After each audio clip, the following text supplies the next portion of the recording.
Here's how it works. You pick more or less on 2 or more players and you lock it in. That's it. No spreadsheets, no nonsense. If player picks aren't your thing, you can also pick teams now. Winner, spread, total, all in the same map. Team picks are live in 30 states, including California, Texas, my home state, and Florida. Most importantly, new users use code Speakeasy. $5 gets you $50 in lineups for free. PrizePicks. It's good to be right.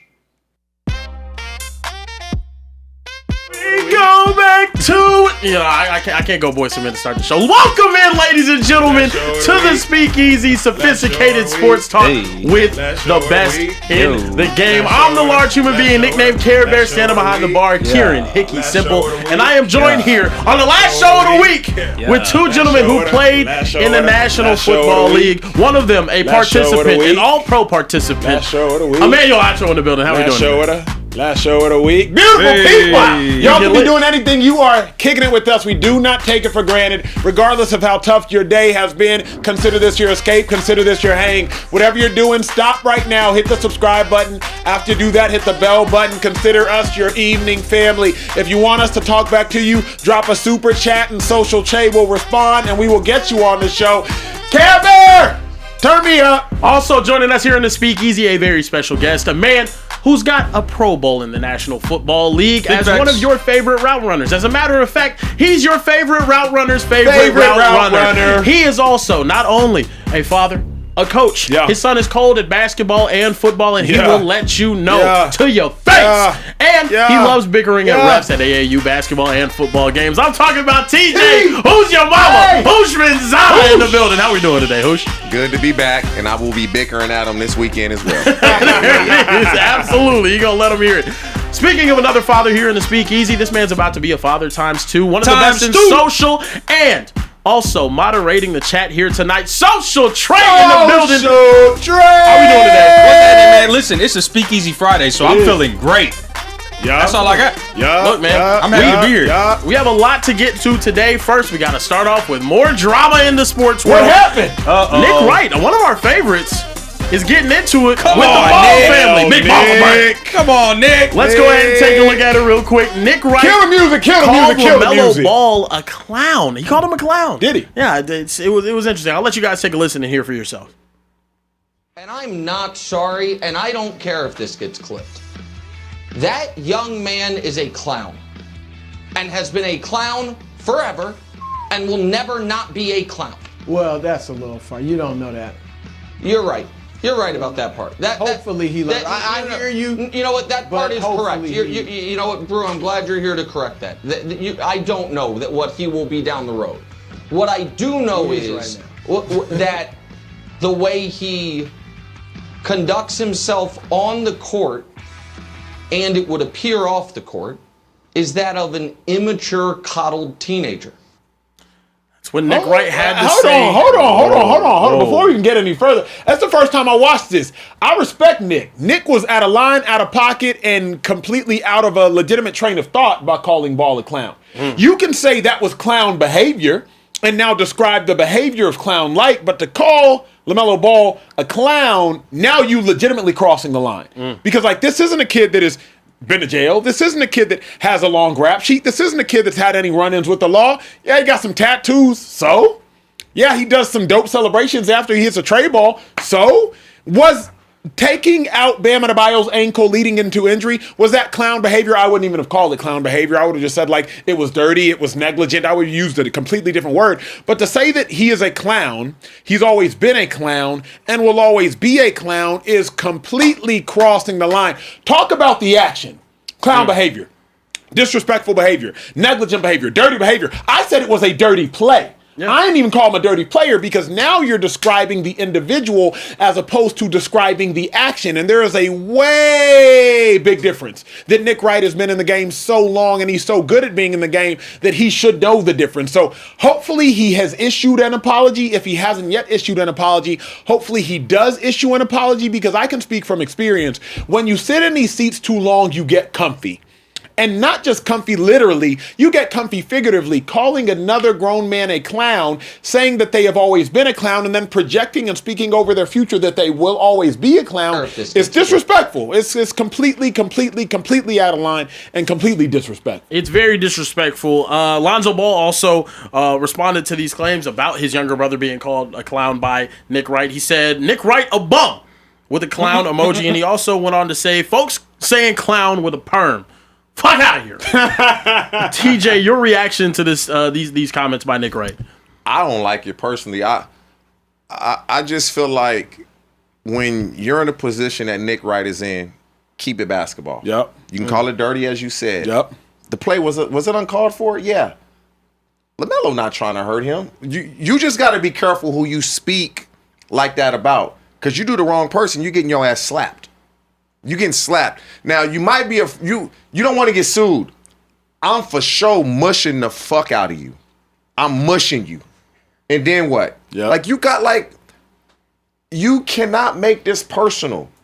Talk about him as a basketball player. Check. You don't know him as a person. So when you start making it personal, it's as if when Nick Wright said that, it was as if he never liked LaMelo Ball. That part. You don't know him. But you said he's always been a clown. Always. What has he done that was clown behavior for you to say he's always been a clown? You know him personally? You met him? You hung around him? You done been out with him? What would make you say that? And so I just don't like this type of talk, because always keep it about the player, how he's playing professionally. Did he do something he shouldn't have done? Absolutely. But the always have been a clown, will always be a clown. And you just can't do that, because you say that about the wrong person, and then when you see him face to face, you're going to be backpedaling like you playing DB. Here's my thing, T.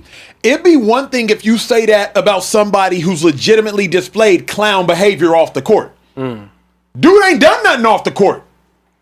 Like, if you want to say Ja Morant, clown behavior. Yeah. Bad. Why do people think they can talk like this and it's okay?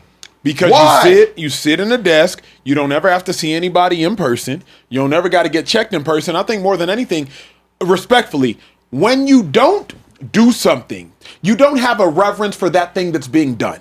And there's a reason I said it like this, and I kept it ambiguous so I don't offend anybody at first. It's real easy to say that a surgeon has it easy until you got to operate. It's real easy to say that a teacher has it easy until you got 16 yelling students crying because they ain't got their apple juice. It's really easy to say a stay-at-home mom has it easy until you got to stay at home all day with 3 kids, 6 and under. It's real easy to call an athlete a clown until you got to be an athlete.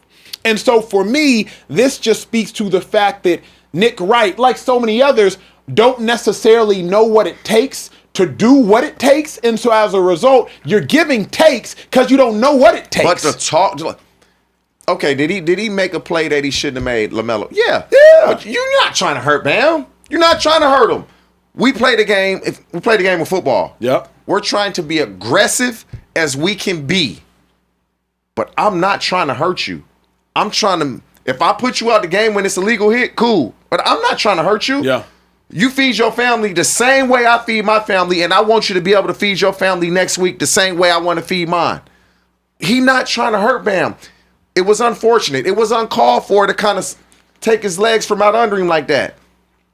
But to make it personal, I just don't understand that. Why? And you wonder why a lot of athletes now don't want to deal with the media. Yeah. This is why. Kieran, you gave me a look when I said LaMelo hasn't done anything off the court. You know way better than I about LaMelo's career. I think y'all are around the same age. You might even be a touch older. Yeah. Has LaMelo done anything that I'm tripping on? Off the court, I mean, not anything that he wasn't a child for. And that to me is my biggest issue with the Nick Wright statement. It's the young man is a clown and has always been a clown. We're talking about a kid that's been in the public eye since he was 14 years old. That 2016 Chino Hills team was the most popular thing known to mankind. Actually, like Lonzo's great, but he has been in the public eye for year after year after year after year after year. And yeah, you've seen him operate like a child does, like a popular child does a lot of the times. But that doesn't mean that he's exhibited clown behavior and maybe he's exhibited some clown behavior. But to label him a clown, I think, is a different thing. To say he's a clown, he's always been a clown. Did you have this feeling about a 17-year-old whenever he was like younger and whatnot? I think a lot of the times, especially in LaMelo's case, because their dad was so outspoken, so boisterous, it's a situation where I think a lot of they get the hatred that a lot of people meant to throw at LeVar Ball, and that's really where I think this whole thing starts, because to have that opinion over a dude that, to be honest, do we hear much LaMelo Ball news off the court that he's doing crazy stuff, that he's dating people and cheating on them, or there's not any news that LaMelo Ball has that's just so out of the ordinary or anything to have that take. So to me, it feels like it's a personal attack. But like you said, like, you don't know him. Like, that doesn't make too much sense to me. And that's the confusing part for me. Yes, LaMelo Ball has been a polarizing figure since he was a child, but also to have this take is just, it's asinine. Yeah, I gotta agree with you there for sure, Kieran. The only thing I could think of that could even be considered clown behavior, which again is attributed to him being so young, is like the WWE thing. The WWE, yeah. But he's like 16, 17 years old. He's a teenager, bro. So like we can wash that under the bridge. And then, in a couple post-game interviews, like, he's dropped the N-bomb. He's, said some silly stuff in interviews. But like that's not even. That's how we talk. If you think that's clown behavior, then I think you got. You need to not be sitting at the desk on first things first, if you consider that clown behavior from professional athletes. So I don't see anything wrong with what LaMelo did. And also, in his press conference after the game, they asked him, like, hey, what was that? And he seemed immediately remorseful and apologetic about, like, yo, I'm going to reach out to Bam. I don't recall being malicious in the moment, but regardless if I was or wasn't, if it looked like that, I want to reach out to Bam and apologize. And again, I've said it on this show before, we have to stop getting mad for other people. I don't know if y'all saw Bam's response to it, but he was like, Bam said something along the lines of, LaMelo makes $30 million a year. To him, this is just another game. And I'm not here to basically speculate if he was or was not trying to injure me. So if at the point at which Bam is not even irate about the situation, we can't be. Like, so Nick, I think you just gotta hold the L on this one. I mean, that's two bad takes in a week, money on the and it's game. okay. I don't understand why it's yes, LaMelo looks more polarizing than he actually is, though. Right. To be honest with you, it's not a dude that goes out there and talks crazy or does anything like. Is it because of the? It's the look. It's because the fact he's so fair skinned. Yeah, and then with the red tattoos. Is it the red ones or just tattoos? Because everybody in the league for the most part has tattoos. Yeah, that's true. That's true. I mean, yeah, I'm not offended by him. It doesn't bother me. Like, to me, that's just kids. That's just what young kids do, especially in today's day. Like, they just go get their whole body tatted. It is what it is. But, maybe Nick has like that old age personality. Here's what throws me, though. Nick isn't a get off my lawn type of guy. Yeah. Like, historically speaking, Nick is not a get off my lawn type of guy. And Nick got a black wife. True. Got a black stepson. Yeah, no, he's not like that at all. Nick isn't one of those, like, you got tattoos, you're a clown. Like, Nick's not that type of cat. Yeah. So that's where I'm wondering, like, who's this directed at? Is this directed at LeVar Ball? Because it can't be directed at LaMelo. Right. Because LaMelo hasn't done anything. The biggest off-the-court thing LaMelo has done since being in the NBA was being in an at-fault car accident. The car accident. That's it. That person was taken care of and didn't sue him, anything like so. That to me is also just like, yes, I was in a car accident. I've been in an at-fault car accident. Does that mean I'm a clown? Here's what runs me hot is like, just talk about the play. Always. Just talk about the Keep play. It about that. My thing is, where do you think he's going at with the immature teenager thing? Because he doesn't handle his life like an immature teenager. He's not been in trouble for missing practices, toting weapons, doing all of the other things we see other players consistently get in trouble for. Are you going to have that take on Lou Williams, who left the bubble when his team's fighting for a championship to go get chicken wings at Magic City? No. You know what I mean? Like, there's plenty of clown behavior in the NBA. And with all due respect, what's Nick Wright's favorite team? The Chiefs. Ain't nothing but clown behavior over there. You can't give a take about the Chiefs without talking about clown behavior. So if you want to start talking about the person and not the characteristic or the action, then before you fix your lips to talk about your favorite team, you better talk about the litany of clown behavior, Rashee Rice. Litany of clown behavior, Xavier Worthy. Litany of clown behavior, Kareem Hunt. Litany of clown behavior. Like, if you want to start talking about the person and start attacking people as opposed to actions, don't even fix your lips to talk about your favorite team. So that's my thing. Like, I say a lot about a lot of people a lot of the time, and I always talk about what the person did. Now, if there is a long rap sheet, then bet. You can say they've always, I wouldn't even say you've always been a clown. I just wouldn't even come out of my mouth. Yeah. But like, it just, you get real comfortable, T, and he made it too personal, man. Studios. He did. He made it way too personal. And analyze the game. Can you also agree this is pretty uncharacteristic from Nick Wright? Very. To I'm be this, confused.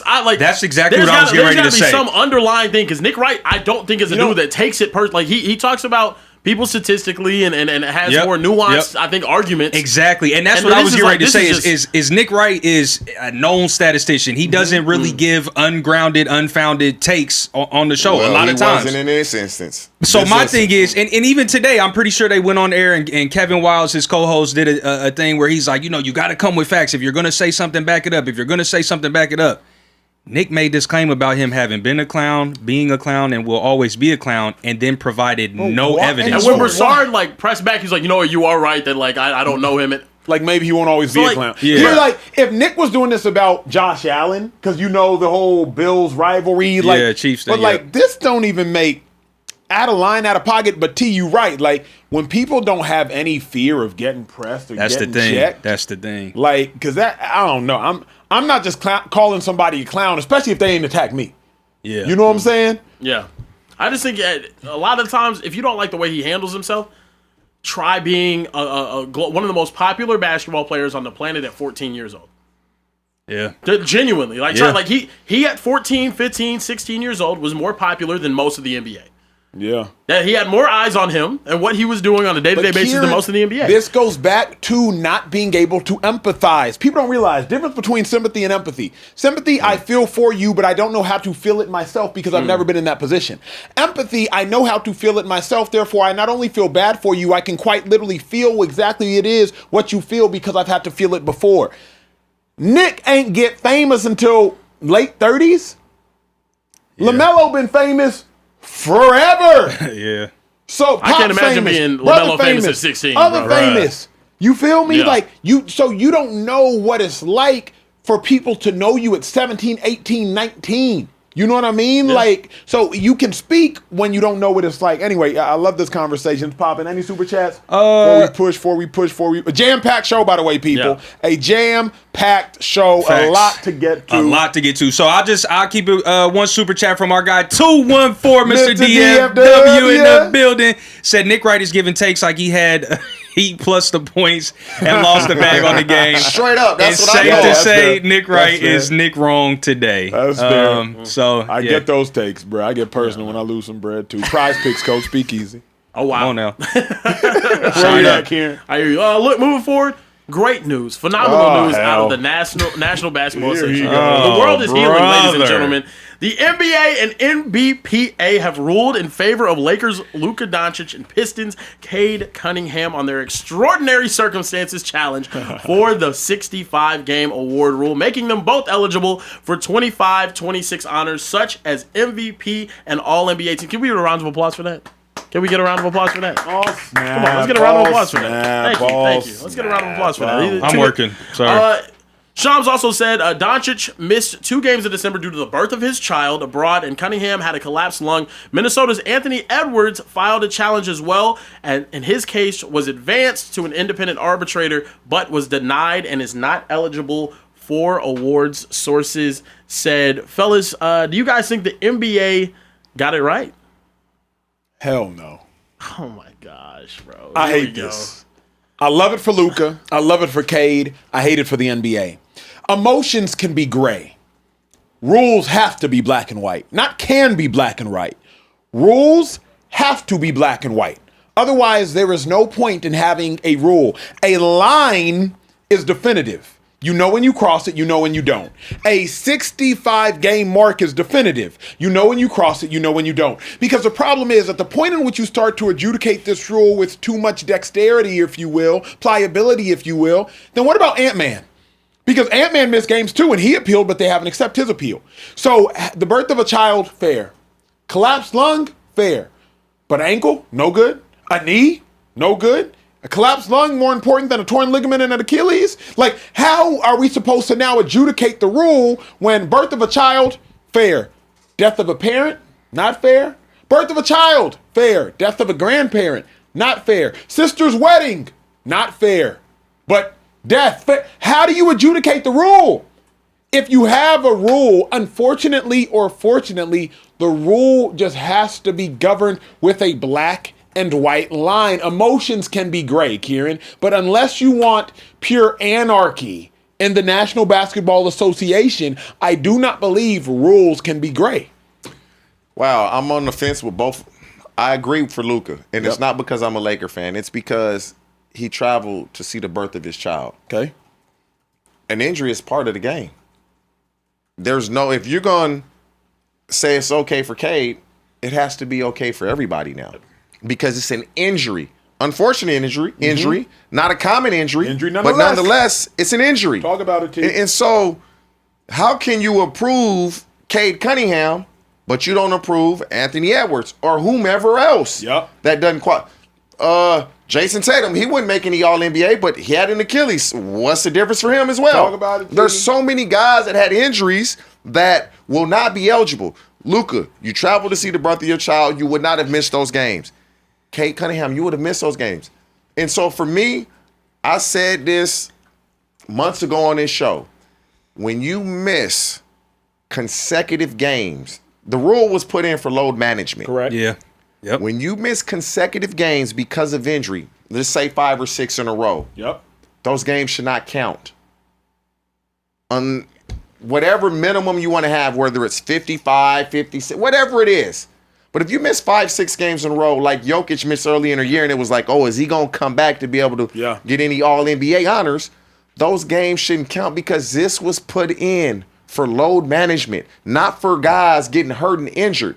But if you now are going to say, oh, we'll change the rules for Cade Cunningham, we're not going to change the rules for Anthony Edwards. You can't do that. It has to be for everybody or for nobody.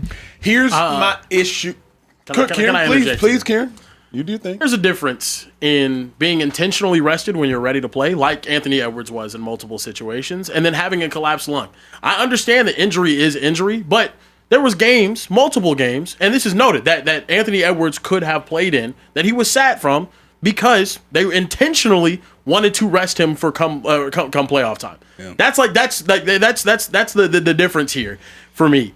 I do think I would love to see Anthony Edwards be eligible, but the load management that we're talking about was what Anthony Edwards was doing this year. The load management that the rule was created for to stop is what Anthony Edwards was doing this season. Playing? He played in 61, I think. But he missed 11 of the final 13 with runner's knee. Yes. Right? Patella tendonitis, if you will. Yes. I've had it, TJ, I'm sure we all Everybody's had it. You play sports, you had it. Here's my problem, though, Kieran. Who are you to say how injured Ant-Man was? Because if he got runner's knee, he got runner's knee. And this is a problem with now this whole adjudication thing. Because now somebody like you, Kieran, you're not tripping at all, but somebody like you might be like, hey, Ant-Man was just load managing. Ant-Man and his team would be like, 11 or 13. I'm hurt. Yeah. But Cade is like, yo, I can't do it. I have a lung. Ant-Man's like, I can't do it. I got a knee. Cade's on track to play in over 70 games, though, and then has a freak injury happens. With Ant, it's consistent inflammation that he could have played through. See, I hate this. But okay, then how do you feel? Then how do you feel about any time that someone sits out? Because that's the standard that you hate that players sit out. But he's sitting out for the same exact reason that they say other players sit out. How many consecutive games did he miss? So if they put a rule in, and nobody's going to load manage and miss 4 games in a row. Nobody. You don't load manage and miss 4 or 5 games in a row. You miss a game here, you miss a game there, you miss a game here, you miss.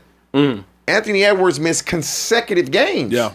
Those should not count. Now, whatever. But I'm thinking as you talking, T, imagine this. Because I'm like, okay, T, what if you group games together, right? 4 consecutive missed games counts as 1.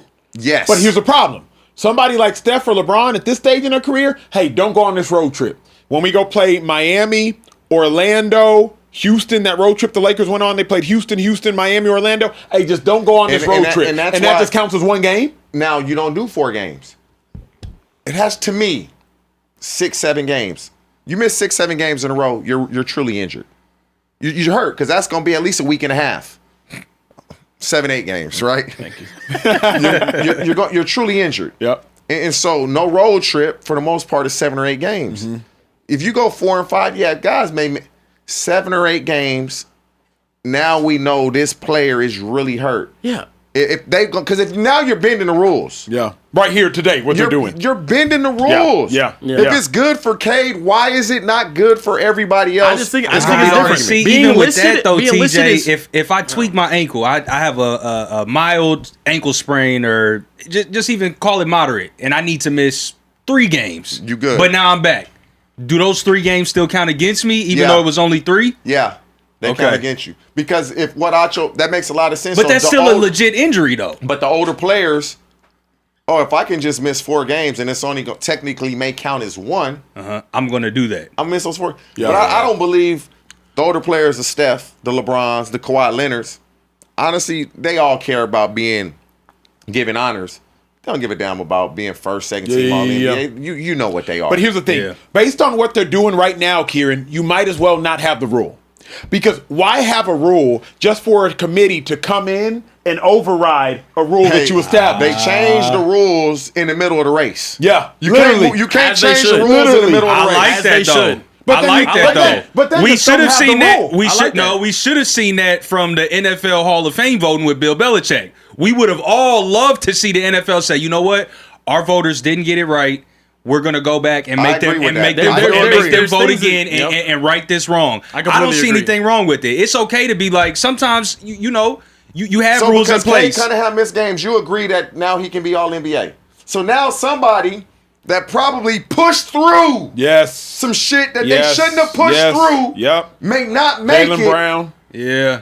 because now this. We've So if I'm amended the Jaylen rule. Brown and it was like, man, Bruh, hold on. I feel Yeah. good today. Think but about I gotta this. play. Think about this. Yeah. Jokic is trotting out there in a relatively meaningless game with players 7 through 14 because player 2, 3, 4, 5, and 6 on the Nuggets all sat. And he's trotting out there, Wemby sat, and he's just trotting out there for 20 minutes just to hit an honor when Jokic could have been like, my hamstring is legitimately hurting. This is why I think the rule is dumb, though, in the first place. It sucks that Anthony Edwards is a top 10 player and had a top 10 season in the NBA this year. He's not going to be And a won't be pro player. recognized But for think I'm it. about sorry, it. regardless of him playing 61 or 68 games, that's not the difference What between about him the having a guy? top 10 season in terms of what he What about the guy that felt like shit and played anyway. and said, I gotta go anyway? Yeah. Well, What about him? Yeah. Well, I mean, let's talk about it though. Let's have a very uncomfortable Do you conversation think, here. Kieran? Do you think? Let's talk about the minutes that these guys have played this season, right? That's Wembanyama comfortably in the MVP race. He ended up having the shoulder thing. Everyone's scared that he might be, but he ended up making it.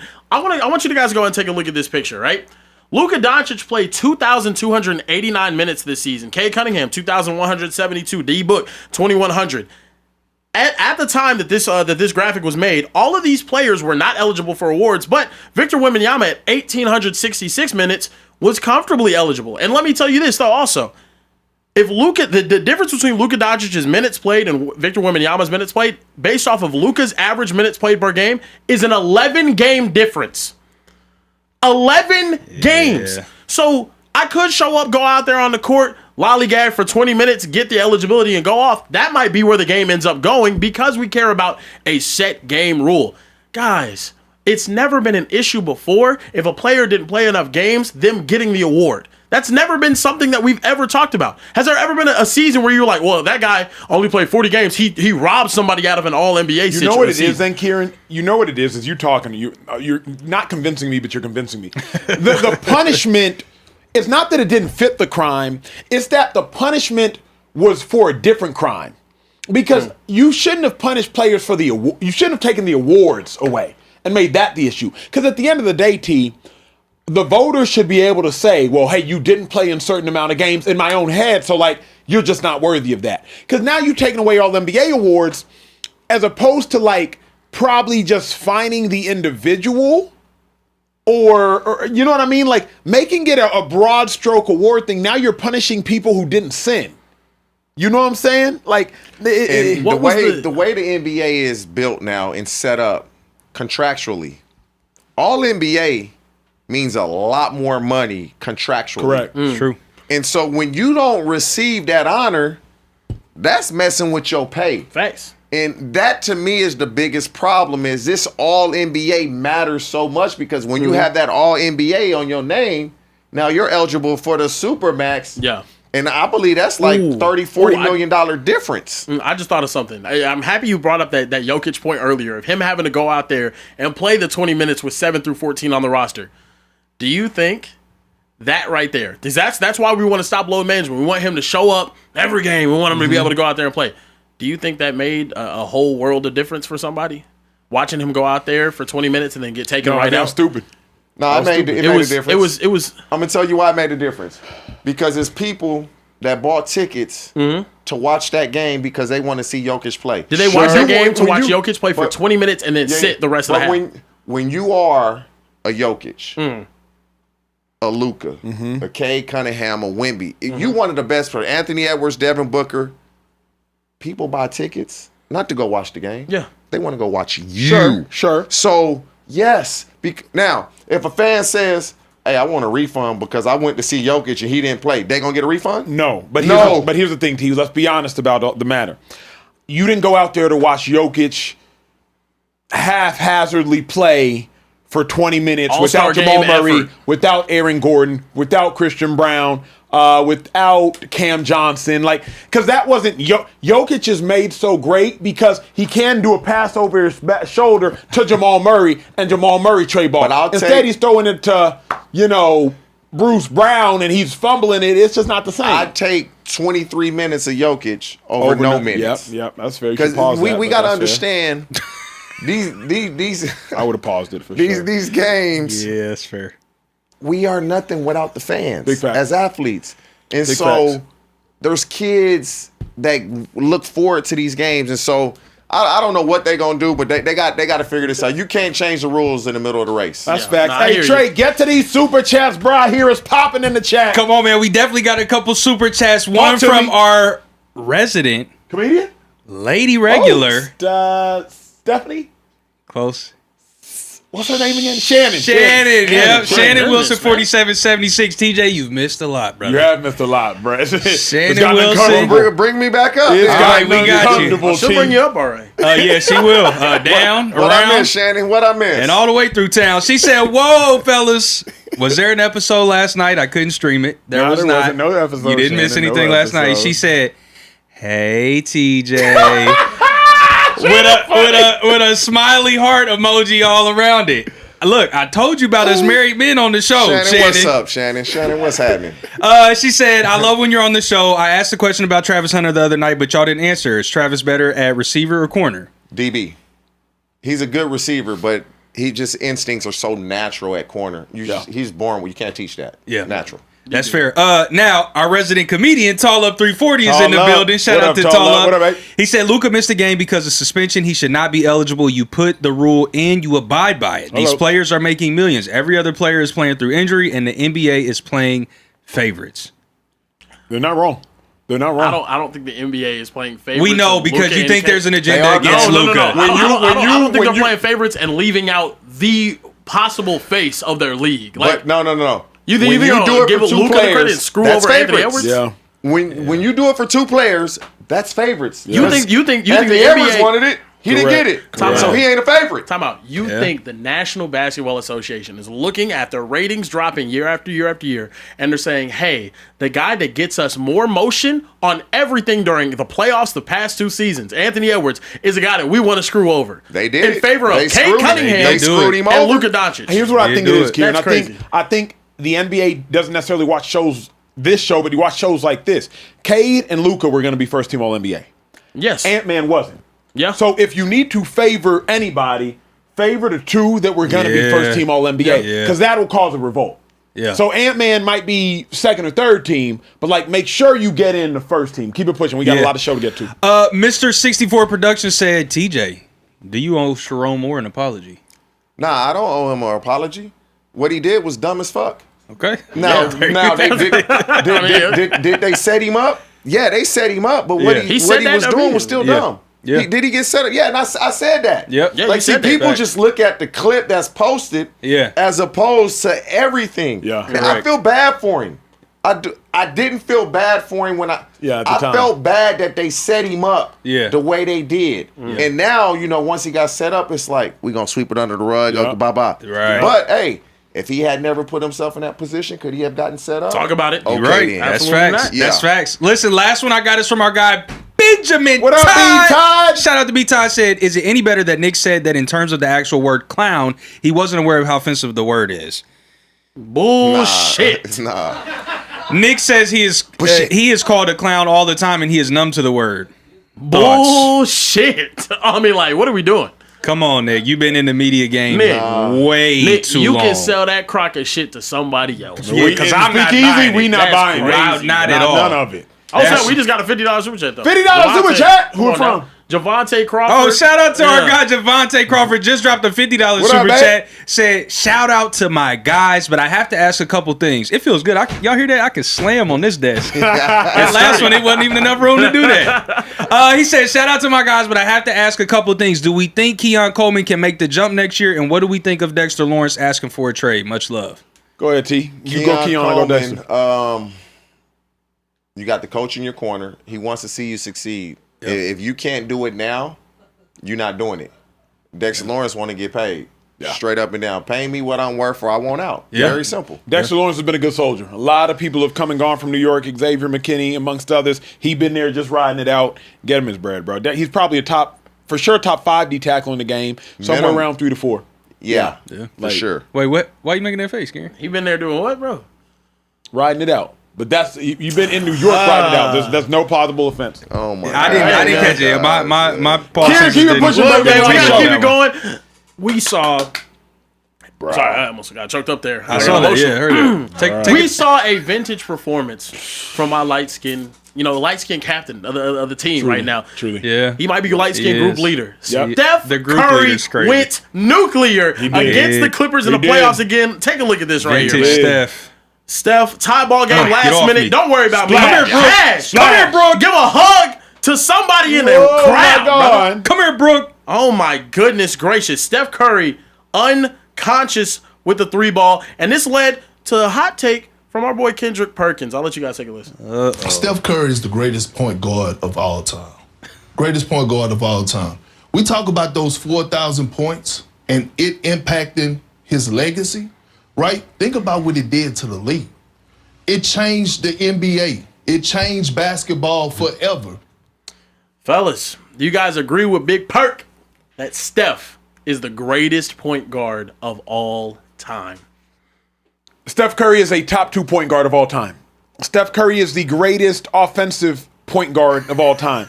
But to say that Steph Curry is the greatest point guard of all time, I believe is both offensive and is being a prisoner, and I don't want to be trapped behind bars. It's being a prisoner to the moment, and it's offensive to Magic Johnson. Magic Johnson, we have to remember, probably had a more impressive feat than Steph Curry has ever had, even though Steph Curry is one of the most impressive players ever. When Magic Johnson, as a rookie in 1980 of Game 6, dropped 42, 15, and I believe 7 playing center, mind you. Imagine if Twitter was alive and around back then. We'd still be talking about it to this day. So I don't want to live behind the bars of the moment. However, Steph Curry is the greatest offensive point guard of all time. But it's so hard when you get stuck in these moments because what Steph did was absolutely and undeniably amazing. But what Draymond Green did during the last 2 minutes of that game was equally as amazing. We just won't talk about it.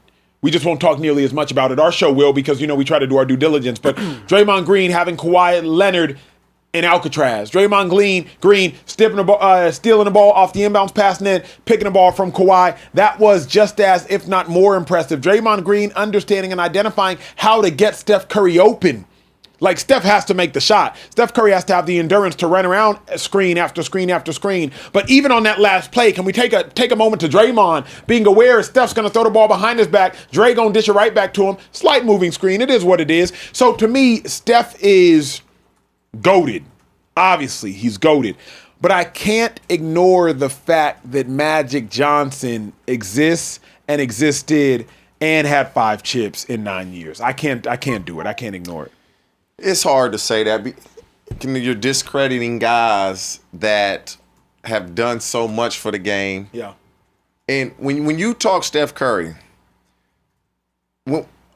our generation, people my age, when you think point guard, you think of a floor general. Yeah. You think of a guy getting everybody involved. You think of a guy that we going to give him the ball, he going to get a shot for himself, but more than likely he going to get somebody else a wide open shot. Correct. The game of basketball now is different. Those type of guards don't exist anymore. Like if you are a pass first guy, you ain't really playing much or you're a backup. Mm-hmm. You have to be able to score the basketball.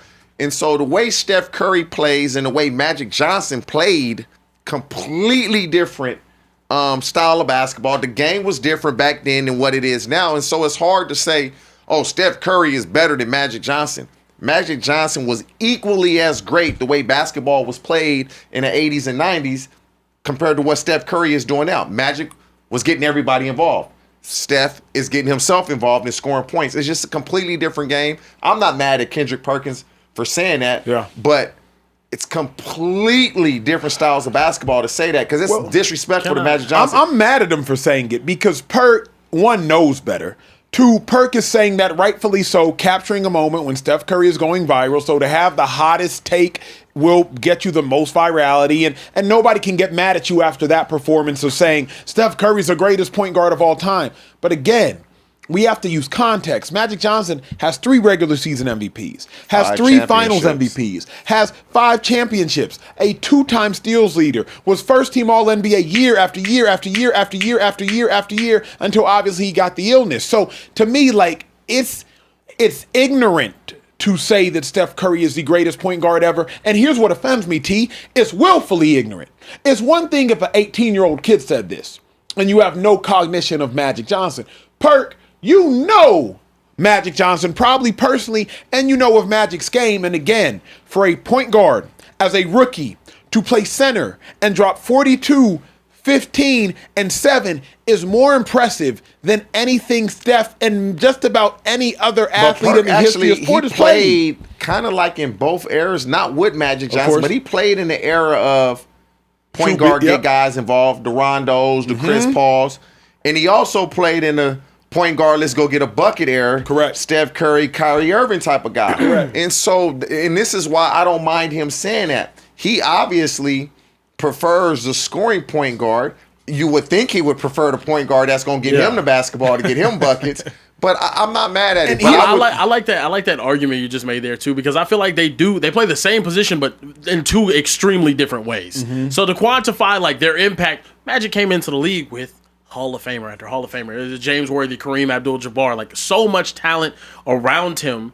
And also, he was the main man facilitating everything though as well. He wasn't like the craziest scorer that Steph Curry is, but Steph Curry, the greatest scoring point guard we've ever seen. I think it's also, there's more nuance to this conversation. I wanted to kind of go back to how you started it. Yep. You feel like Steph is the greatest offensive point guard ever, right? Yeah. Yeah, I agree with that. Do you think the gap between him and Magic is defense then? Because Magic was a below-average defender. Magic wasn't that good of a defender. But he led the league in steals. Yes, I mean, twice. Curry averaged 2 steals. I think he led the league in steals one season though too. 15, 16, that's what I'm saying. I think it's like it's kind of tough to quantify because they do play 2 completely different positions in the same position in 2 completely different eras. So, but it makes me wonder, right? Because we keep using this term point guard. I don't really look at Steph as a true point. Magic Johnson averaged 11.2 assists in his career. Steph averaged 6. Steph oftentimes isn't even the leading distributor on his team. No. It's Draymond Green. So, like, Steph Curry is point guard by title only, not necessarily by action. That's how you view point guard, though. Steph has redefined the position. Some of the best teams don't need their point guard to go out there and give you 5, 6. The best team in the NBA right now, what does their point guard give you? 4 to 5 assists a night. 30 a game. The guy that's got back to MVPs. It's a new era of basketball, and that goes back to this is the same thing with the LeBron Jordan conversation, and now Magic and Steph. It's hard to quantify skill for skill. What like it's hard to compare them. Rather, let me ask you this: to me, a point guard is like the primary ball handler and facilitator. A point guard is not. Steph Curry yesterday, because Dunn was in his pocket, which is crazy that Steph still had 35 points. Steph Curry was doing his work off ball. Yeah. Steph was, let me get the ball out my hands. Because ball in my hand, I can't really get past done. I'm going to get the ball out my hands. I'm going to run around 3 screens. I'm going to get the ball, and then I'm going to get a bucket. But Acho, what you're asking for is not what the NBA is. Who's the primary facilitator for the Denver Nuggets? Yeah, that's where I was going. Yep. It's Jokic. Jokic. And is Jokic the primary ball handler? Absolutely not. Yeah. Who's the it's a completely different game now than what it used to be. It's positionless basketball. But wouldn't you say this? At least even the Nuggets, I would say Christian Brown. I'd call him the point.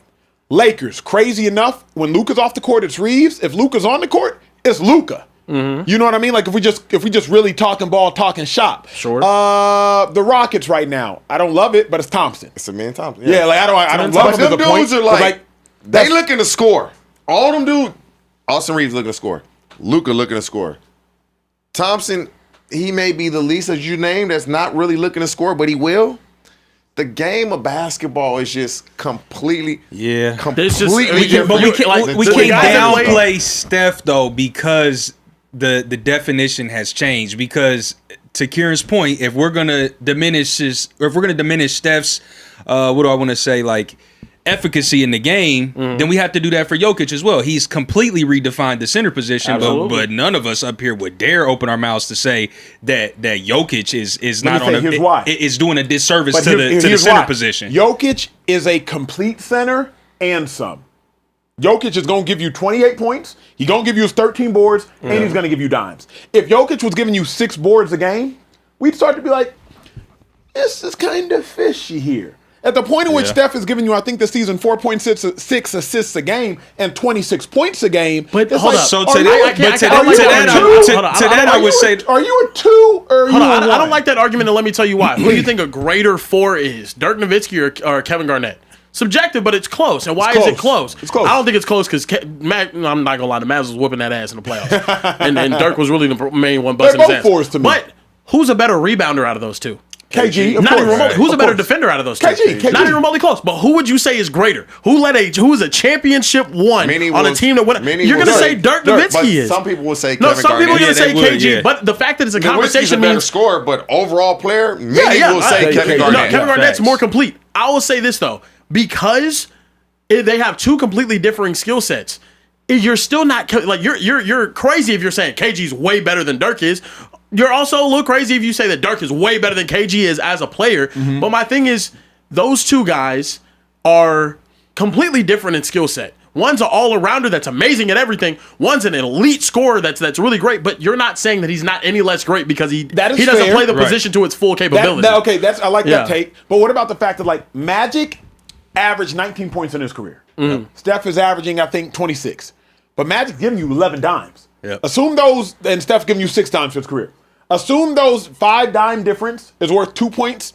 That's 10-point difference. Yeah. So even though there's a 7-point difference in points between Steph and Magic, points accounted for. Magic is accounting for more points. Yeah. Magic averaged 7.2 boards in his career. I think Steph averages 4 per game in his career. So even if you're talking about points accounted for, boards accounted for, steals accounted for, championships accounted for, Magic just has Steph in every category. Now, if you want to say Steph is the most tantalizing player, most dazzling point guard, most exquisite, fine. But to say that he's just better than Magic. I disagree. I think the league is deeper than it was whenever Magic jumped in it. I think the league is better than what it was when Magic jumped. Like that's first off, fair. I can't say that's not fair because there's more teams in the NBA. There's more. There's just more. There's more talent across the NBA. It's a more talent-rich sport than it was in 1980. They're more athletic. They're not more talented. Dude, you just said how many Hall of Famers did Magic Johnson play with? He played with James Worthy. He played with Kareem Abdul-Jabbar. The Celtics had Hall of Famers. The Bulls had Hall of Famers. The Detroit Pistons had Hall of Famers. Of course. The Sixers had Hall of Famers too. They're more athletic. I don't know if they're more talented. Mm-hmm. I think a lot of centers today are more talented than Dave Corzine was. When I watched that dude play in 1984. It ain't many centers more talented than Akeem Olajuwon. Of course. We're talking about the outliers. Patrick Ewing. We're talking about the outliers. Morning. Yeah. Nah. Shaq. There's a reason. Can I be honest though? There's a reason why in the same decade, Magic and Bird won all the damn championships. There's a reason. There's a reason why they won better than everybody else. I understand, but why is that? Why is the gap there? Like there's not the league was not as deep. Let me give you this though, because LeBron and Steph went to the dance 4 years in a row. And then before that 4-year period, LeBron and the Spurs went to the dance 2 years in a row. Yeah. So there was a 6-year period where it was LeBron Spurs, LeBron Warriors. Yeah. So like I could, if I wanted to punch back point. and give you the same argument, I'd be like, well, Karen, there was a 6-year period where it was LeBron and Duncan and LeBron and Steph. Yeah. So like I do, and mind you, you elaborated that point because remember the Sixers were in the championship in '82 and the Pistons were in the championship in '88, '89. So like I could fight back really, and we might be going down the same path. Yeah, with these Thunder with Oklahoma City and Celtics and whatnot in Boston. Yeah, we might be headed down the same path, but it's supposed to be so much parity and talent. No, I believe back then, more talented, at least equal. Yeah. Hey, we gotta keep it pushing. We got a jam-packed show here. For the sake of time, we got a show. We got a crazy show. Moving. Speaking of the Warriors, though, Draymond Green is in the news as well. Made some amazing defensive plays at the end of their game against the Clippers. Let's go ahead and take a look at what Draymond had. These are some of the steals that he had later in this game. I mean, wild, unbelievable. The effort to get. Sorry, actually, I'll go back so you guys can see it again. But here we go. That was such a terrible during the inbound. pass. Draymond, elite defense, gives it to B-Pods, comes back, finishes with, or actually ended up missing the layup, but goaltend. 6-point, 3-point play. Clippers ended up getting the ball back. Draymond again on the defensive side of the ball. Need those. Ripping Kawhi Leonard right there. I mean, Draymond, unbelievable defensive player and facilitator for this Warriors team. I cannot stop that video, sorry. He had 7 points, 9 assists, 5 rebounds, and 4 steals. The stat line never looks crazy, but this is actually a crazy stat line for Draymond Green. And he also, Steve Kerr was talking about it after the game on the podium. I'll let you guys listen to what he had to say. And obviously, Steph and Dre kind of took over down the stretch. Dre's defense, he's the best defender I've ever seen in my life. It's just insane what he does out there. The job he did on Kawhi, I thought our coach... amazing what Draymond does. He kind of does just run that entire defensive side of the ball for the Warriors, and he has for the past decade plus. Is Draymond Green the greatest defender of this generation? It's hard to argue that. Draymond Green, considering who he did it against, considering the moment and considering the plays, that might have been the best defensive performance down the stretch you'll ever see. It's 120-117, 46 seconds left, Warriors. Draymond Green steals the inbounds pass, leads to Pods getting a goaltending and one. That's a 5-point swing with 46 seconds left. Game's over. Kawhi Leonard gets the ball back of who didn't score in the entirety of the fourth quarter, 22 points up until that point. Kawhi gets the ball back, gets picked by Draymond, Warriors win. What Draymond did down the stretch was just as impressive, if not more impressive, than what Steph Curry did down the stretch. What Draymond Green did down the stretch was just as impactful, if not more impactful, than what Steph Curry did down the stretch. We just live in an offensive era, an offensive league, and an offensive timeline. But if you really understand team sports, what Draymond Green did was just as impressive, if not more impactful, than anything Steph Curry did towards the end of that game. It's hard to argue with Draymond Green being the best defender of the generation, because while Rudy Gobert might have more DPOYs, Rudy Gobert has weaknesses. Take him out to that perimeter and you can cook him. Ask Luka Doncic. Draymond Green's game, on ball, off ball, perimeter, in the paint, it's elite. Last year they needed Draymond Green to stop Alperen Sengun in the playoffs. Hey, go guard the 7-foot big. This year they needed Draymond Green to stop Kawhi Leonard on the perimeter. Hey, go guard the 6'7", 2-time Finals MVP caliber, top 20 player, maybe 25 player all time in Kawhi Leonard. Whatever you need Draymond to do, he does, and he gets it done. Can't argue with him being one of the greatest of the generation. He is the best defender of the generation. I don't even think it's a what Draymond, and I don't know Draymond. I met him, said what's up to him. You know, we see each other, we say what's up, but I don't know him like that. But you got to give that man his credit. Draymond need to pat himself on the back, stand the fuck up, because what he did last night against what many will say is probably one of the better we need a bucket players in the game. Yes. Is crazy. Facts. Like, he showed up for his team in such a major way in a big game. Yep. That was a big game. Like, the Warriors really going to not make the playoffs and lose to the Clippers in the playing game? To me, Draymond Green should be the poster boy for anybody. Draymond's 6'5", bro. Draymond is not a big dude. He's not a big dude. But heart is huge. Yep. And we need you to guard you. Sengun, I got it. We need you to guard Jokic. I got it. Oh, we need you to go guard Kawhi on the perimeter now. Oh, I got that as well. And so he can guard damn near any position on the court 1 through 5, and he gonna strap them. He gonna strap them. Yeah. And it's all because he wants to. Yeah. He wants to. Yeah, he's hungry the way he plays defense, he wants to get it done. He don't want to let his team down. He don't want to let the teammates down, the coach, the fan. He plays that way. Draymond Green, man, the way he played defense, everybody that wants to get in the NBA, because you can say, oh, he's big.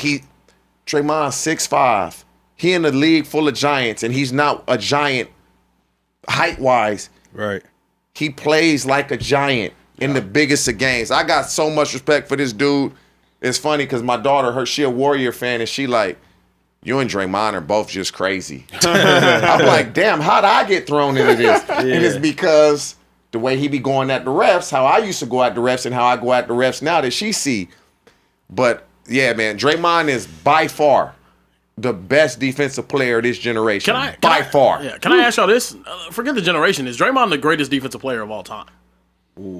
Now, see, it's hard for me to go there. Who do you say is better? I think I want to put Gary Payton in that conversation. It's just put the glove in that conversation. It's so different. I want to put Kevin Garnett in that conversation.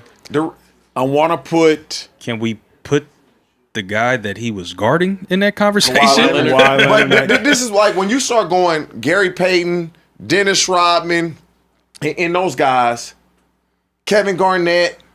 And you was able to hand check guys. You was able to kind of be so physically aggressive with them. Like Draymond is moving his feet, using angles, and just being a good player, a smart player. Yeah.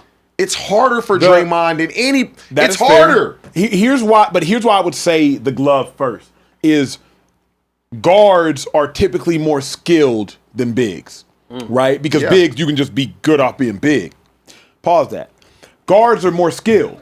And so the glove had to guard MJ.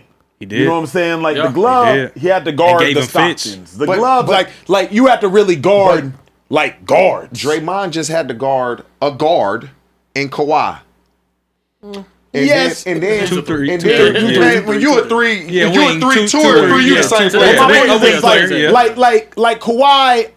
It's not like Kawhi's handle's elite. Kawhi's mid-range is elite. But he can get a bucket on anybody. At any time. He can. So Draymond will go guard a guard.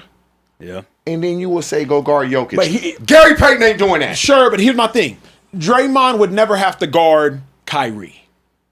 And guarding Kyrie is way more difficult than guarding. If he needed to, he would. But for a couple plays, not a whole game. But he couldn't strap Kyrie. Now Gary Payton's guard. Yeah, Gary Payton. And that's the difference to me. It's like Draymond didn't guard LeBron the entirety of the game. Yeah. Because he knew, like, you know what? Hey, let me guard Kevin Love.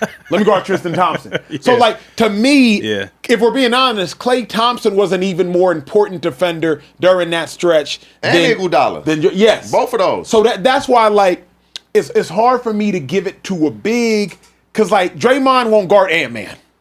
When push comes to shove, and Ant-Man is more talented than Julius Randle. Yeah. You feel me? Yeah. Like, it's not. Man, but can I say this though? Man. Of course, he built. I mean, he says it a lot on his podcast though. Like, I'm the one that structured this entire defense that we do play out here. I'm the one that I don't know. Like his sole purpose on that team is to be the defensive anchor, and that's one that like we haven't really seen. I mean, maybe. But the thing is, he does it at such a high level, at a championship level as well. There's guys on this team that are, I mean, Klay Thompson, good two-way defender, great 3-and-D guy in his prime. But it's what he does on a night-to-night basis at a championship level, especially during the playoffs. Bro, they're shutting people down. Like, guys will have great streaks going into their games, and then all of a sudden, boom, you're getting wiped out because of how good Draymond Green has done that. I think Gary Payton, obviously it's a different situation, but Gary's great because he was good on the offensive side of the ball, too. He had a season where he averaged 24. He has a 16-point average over his career. That's not what Draymond is. Draymond's a first-ballot, all-time great Hall of Famer, jersey retired and all that just because of what he does on the defensive side of the ball. But let me ask you, though. Do you even think Draymond's the greatest defender? Of all time? Yeah. I think it's Gary Payton. I do think it's Gary Payton. But I do think Draymond Draymond should be in the conversation. Man, I don't think it's crazy to throw him in the conversation. You said that way too fast for you to say he should be in the conversation. I mean, it's because Draymond is guarding guys on the perimeter. Yeah, and interior. Yeah, he's doing both. I'm not gonna lie. 6'5". Draymond. I've seen Draymond. To be the lack of a better term, I've seen Draymond bitch some sinners. You know what I mean? Yeah, I've yeah, seen he holds them out. not doing he that. holds them out. But the difference is, bro, Draymond. Okay, let's look at the first team All NBA team. Draymond's not guarding Cade, and not that Cade's going to get there because he's a proficient scorer. He's not guarding Cade. Draymond's not guarding. He probably isn't guarding Jaylen Brown. Draymond, not like he can't. He's not. When the Warriors play, he's not checking them up the floor. If he gets switched onto him, he will strap them. Yes, and he'll guard them. He's not guarding anybody on that first team All NBA team. He's not guarding Luka. So we watched him do it, and him and Andrew Wiggins did it. I'm not saying he can't. Yeah, I'm just saying that's not Warriors his starting lineup, Lakers starting lineup is not. Hey Dre, you're on Luka all game. Right. To me, whereas Clay, it would have been Clay, you're on Cade. Yeah. Clay, you're on Jaylen Brown. Yeah. Clay, you're on Luka. Yeah. Like Clay, you're on Ant-Man back in Clay's prime. Yeah. So to me, it's just hard for me to say you're the greatest ever if you're not guarding the best. And where would you place him? The versatility argument doesn't necessarily land for me as much with the 1 through 5, solely because he doesn't do that in any era. He's not guarding 1 through 5 in just any era. He's able to do that in this era where we have a lot of stretch fours and we have a lot of stretch bigs. What about like a guy like? But Jokic is not a Shaq back to the basket. You know what I mean? What about a guy like Tony Allen that did it? Draymond's not checking Shaq. That's my point. Draymond's not checking Shaq. He's also probably not checking Patrick Ewing. He's also probably not checking Arvydas Sabonis. Like, you know what I mean? Like, can we be honest about elite defenders, though? In this game of basketball, bro, there's not any time an elite offensive player goes out there, they're not just getting strapped up the entire series. No, they're going to get their like a bad game is 20. They're going to get their bucket. So it might look ugly. That's my problem too. I hate that we talk about it as like the defenders, bro. The best defenders are getting cooked a lot of the time. But it's not that you're not getting cooked. It's that like Alonzo Mourning, I'm putting him on whatever big and go to work. Yeah, I'm making you work for a bucket. Yes. Yeah. Draymond Green isn't even lining up against, to your point, Patrick Ewing. No. It's just when the Warriors take on, that's what you had. What's the big dude that used to play in the 2016 for the Warriors? David. Number 40, Bogut. Oh, yeah. That's what Bogut's there for. Yep. You know what I mean? Yeah, I need a real big. Yeah. You know what I mean? Yeah, like that's what you got your Loonies, you got your Loonies David Loonies. Yeah, you don't want Draymond on him all game. If you don't want to tire him out, you don't want to have him going against a guy that's outweighing him by 50 pounds the entire game. You don't want to do that. But when we need you, critical he's going to show up. He's going to do it. Dre, we need you to get him. He's going to do it, and he'll do it, and he'll strap him up. Kieran, keep it pushing, G. Moving forward, we got to talk about some Chris Paul news. After the Clippers got eliminated, he uploaded a story with a picture of going to my biggest ops funeral. Add context to this, because some people might not get the meme. So, I mean, essentially, it's an old meme from Facebook where the man's sitting there in a suit at his biggest ops funeral, kind of just like. I'm just here to make sure he's dead. Yeah, exactly. I'm here to celebrate he's gone. Yeah. No, that's pretty much what the meme is. And so earlier this year, Chris Paul was slighted. What he felt like was slighted by the Clippers. They cut him. They waved him. They told him goodbye. Didn't really give him a farewell tour, a retirement tour with the Clippers, a team that he did a lot for. So. Not only he did a lot for it, I think this poster is right, though. What a shame that this is how the greatest Clipper of all time feels about his franchise. There's an argument Chris Paul is the greatest Clipper of all time. And that, to me, is it's a little crazy. How do you guys feel about this post that Chris Paul had about it? Do you think he's out of line? Chris Paul's going to regret this. It was funny. It was hilarious. He's not going to regret this specific meme. But at the end of the day, you play the game to win championships, but you play the game for how you'll be remembered. I was at Shady's Hall of Fame induction when they retired number 25 to never be worn again. You play the game for how you're going to be remembered. Chris Paul, you don't want to be remembered for this. You don't want to be remembered by this. And at the end of the day, no organization's going to love you like the Clippers will. Phoenix Suns won't. Y'all didn't win a championship either. You weren't there that long. Houston Rockets sure as hell won't. Y'all didn't win a championship either. You weren't there that long. The Pelicans could-ish maybe because they drafted you, but no organization is going to love you like what you did with the Clippers in Lob City. So you do not want to burn the one organization that's going to love you the most. Ask Earl Thomas Earl Thomas left the Seattle Seahawks, and the lasting memory is him on a cart with his leg kicked up, giving them the double birds. You don't want to burn the one group that's going to love you the most. So Chris Paul, he's in his feelings right now. I get it, justifiably so, rightfully so. But why would you want to burn and spurn the organization and the group and the people and the ownership team that's going to love you the most? Man, I ain't got a problem with it. I don't, because his feelings were hurt the way they handled it. And so this entire season, it was once they got rid of Chris Paul, when they got rid of Chris Paul, the team just started playing better. Chris Paul was the reason why. He was the cancer. We got rid of him, and we just went on this run. I think they started like 5-21, I believe it was, and then they went on a run. So for Chris Paul, he wanted to show it wasn't me. Mm-hmm. So why would I want them to do well when y'all trying to paint me as the problem? Yeah. So y'all didn't even make the playoffs, but y'all tried to blame me. Don't get over this. I don't think he's going to regret it at all. And if you're the Clippers, this is why Chris Paul is the player he is. You think he about to get over the way y'all just did him? He going to hold a grudge. And in about a year or so, he going to get over that grudge that he was holding. And now we can come together. But they just did him dirty. He couldn't even get on a team. Like, the Houston Rockets need a point guard. They needed a point guard this season. They made Chris Paul look so bad that he didn't even get picked up. And so, again, they will reconcile their differences. Chris Paul, he's not regretted? No. Man, everything will be all right in a couple years. Here's my thing. Kieran, what organization you a biggest fan of, sir? Mavericks. Oh, more than Cowboys? Oh, no, you're talking about just in general? Yeah. In general, Texas Longhorns. But I mean, Dallas Cowboys, yeah. What we know is Jerry Jones and Jim Johnson. Jimmy Johnson. Yeah, I was about to say. Jimmy Johnson should have been in the Ring of Honor. Yeah. By 1996. 20 years ago. Long time ago. And Jimmy Johnson, one of, if not the greatest Cowboys coach ever, didn't get into the Ring of Honor until 2024. 2 years ago. Yeah. Because of a grudge. Rich people, billionaires, hold grudges.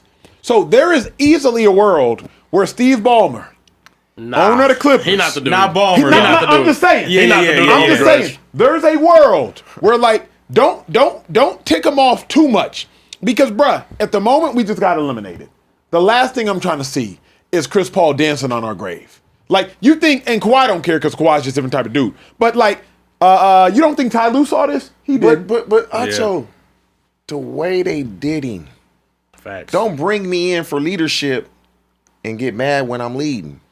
Because I'm not leading how you want me to lead. Why is it all on Chris Paul for burning the bridge when the Clippers are the one that burned it in the first place? Only because of this. You Only ruined because of this, his farewell season. Only because of this. The Clippers don't need Chris Paul for nothing anymore. Chris Paul, Of course. you still need the Clippers. He really don't. He does. Only in the sense of this. Chris Paul wants to, I would hope one day, be able to walk into Intuit, because now it's no longer sharing crypto.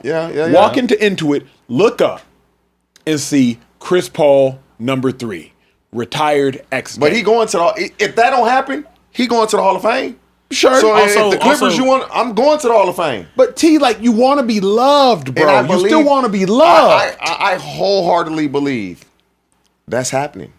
Yeah. They not. That's happening, and not only that, he's the greatest Pelican of all time too. When they were the Pelicans, he's the greatest Hornet of all time. He's the best in New Orleans. He was there for as long as he was a Clipper. He's gonna be his jersey's getting retired there too. He's got one of the greatest. Are you a Clippers of all fan? time. I know you used to work there. Not okay. It's irrelevant. as two Clippers fans, because y'all know fans are irrational. As the moment you're not in that jersey no more, people ask Micah Parsons, right? Like, moment you're not in that jersey no more, fans are irrational. If I'm a Clippers fan, this ran me hot. I'm losing. I'm lost. You Chris mad Paul, about it you started like temporarily. If I'm a Clippers fan, bro, you know how mad Cowboys fans are at Micah? Yes, Cowboys fans is hot at Micah, and that was Micah. But Clippers fans were also very upset to see how they treated Chris Paul on his way out the door. Chris Paul wasn't going to make a difference. No, he wasn't. But what you can't say about Chris Paul is that he has never gone to a team and not made them a better locker room. Shai Gilgeous-Alexander, the reigning MVP, the reigning NBA champion, possibly about to go back-to-back on both of those accomplishments, has said that Chris Paul is directly responsible for his game elevating to the next level while he was in OKC and becoming a leader and now league MVP. So I mean, he's done that everywhere he's gone, with the exception of maybe Houston, where there was some conflict and some tension that went down, but they were good in Houston, though. They were winning. Much better than they were when they got Russ. Even though the locker room was a little bit in shambles, they were still really good. So I can't say that Chris Paul is not a net positive, regardless of how much time he's on the court, regardless of how much production he's giving you off the bench, or whatever the case is. Chris Paul has always been a net positive wherever he's been. So it was dirty how the Clippers did him, unfortunately, but I will say, I've met Steve Ballmer personally, dapped him up, said what's up to him. He's going to do things the right way regardless. This is probably something that didn't make him happy because Steve Ballmer is the biggest fan of the Clippers. Like, he's not your average owner that's just like, let me get this bottom line revenue right. He loves the Clippers and everything for him. He spent $2 billion out of his own pocket to build them the best arena in NBA sports. So, Steve Ballmer's going to make this right. Chris Paul's jersey will be in the top of Into It Dome. Absolutely. And I don't think it'll be delayed. He just needs to mature. Not even mature. Chris Paul, it's almost like, get your frustration out elsewhere. Hit the group chat. Okay. Like, you know what I mean? Hit the group chat. Time out. Now we telling them Hold up. Can I say this? Right? You play at Texas. You go to national championships. You go back your senior year, right? You make the choice to go back your senior year. That's You're already true. upset because the Will Muschamp thing happened or whatever, right? You go back your senior year. Midway through, I don't know if it was Jordan Hicks was there. He's young, right? Hicks, young Midway boy. through, they're like, yo, sorry, you hitting the bench. Jordan Hicks is just like better than you, dog. That'd be crazy, but yeah. That'd be crazy, right? Yeah. They tell you, like, sorry, bro, like, you're just not touching the field. You can maybe get some special teams reps to get you ready for the league. I'm hot. But you're hot. I'm heated. You're really, really hot. You end up getting dismissed from the team because you go at the coach about, like, hey, I'm a leader. I'm communicating You better. don't want him to all win of these shit. other things, right?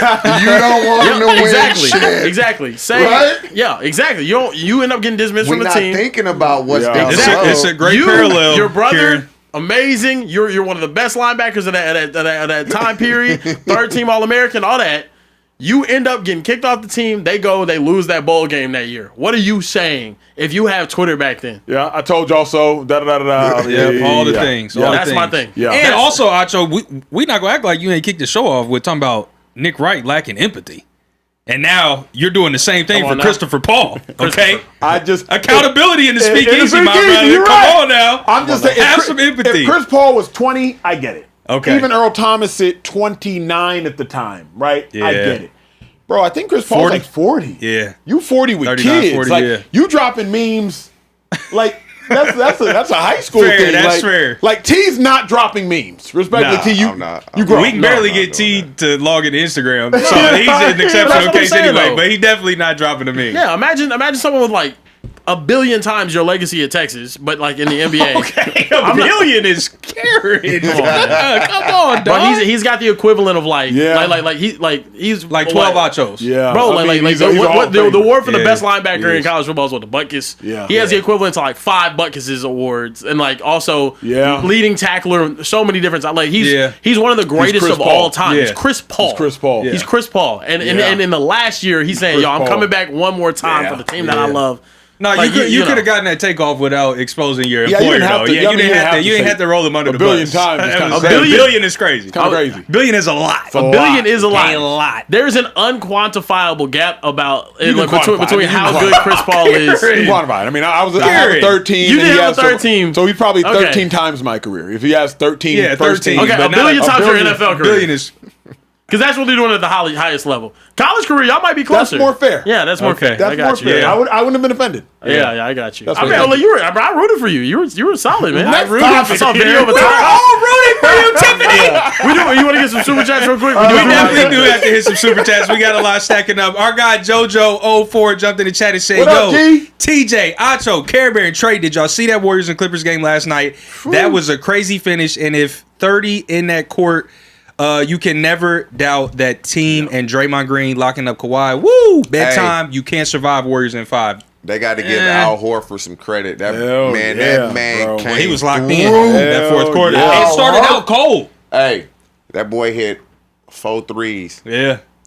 No fear. Yeah, started the game out cold. That's real championship pedigree on display there. I am cold dog said Kieran's GOAT. LeBron patterned a good portion of his game after Magic. Consequently, one could argue. Hold on. He did everything better than Magic too. That somebody deleted my thing on here. Last night that was crazy. What happened to that? That doesn't make sense. If that's how y'all feel, that's cool. Just keep that same energy and say LeBron isn't the best, isn't better than Jordan, Kobe, or Magic. What? Hold on. Let me go back. But I mean, I get what he's saying though. He's essentially saying like your GOAT copied Magic style, but now you're saying Magic isn't. I get what he's saying. So this was somebody in the back. Somebody deleted my super chat as I was reading. If we could put that back. Crazy hot take. If today's NBA is more skilled than ever, then why are we saying Curry isn't better than Magic? That doesn't make any sense. If that's how y'all feel, cool.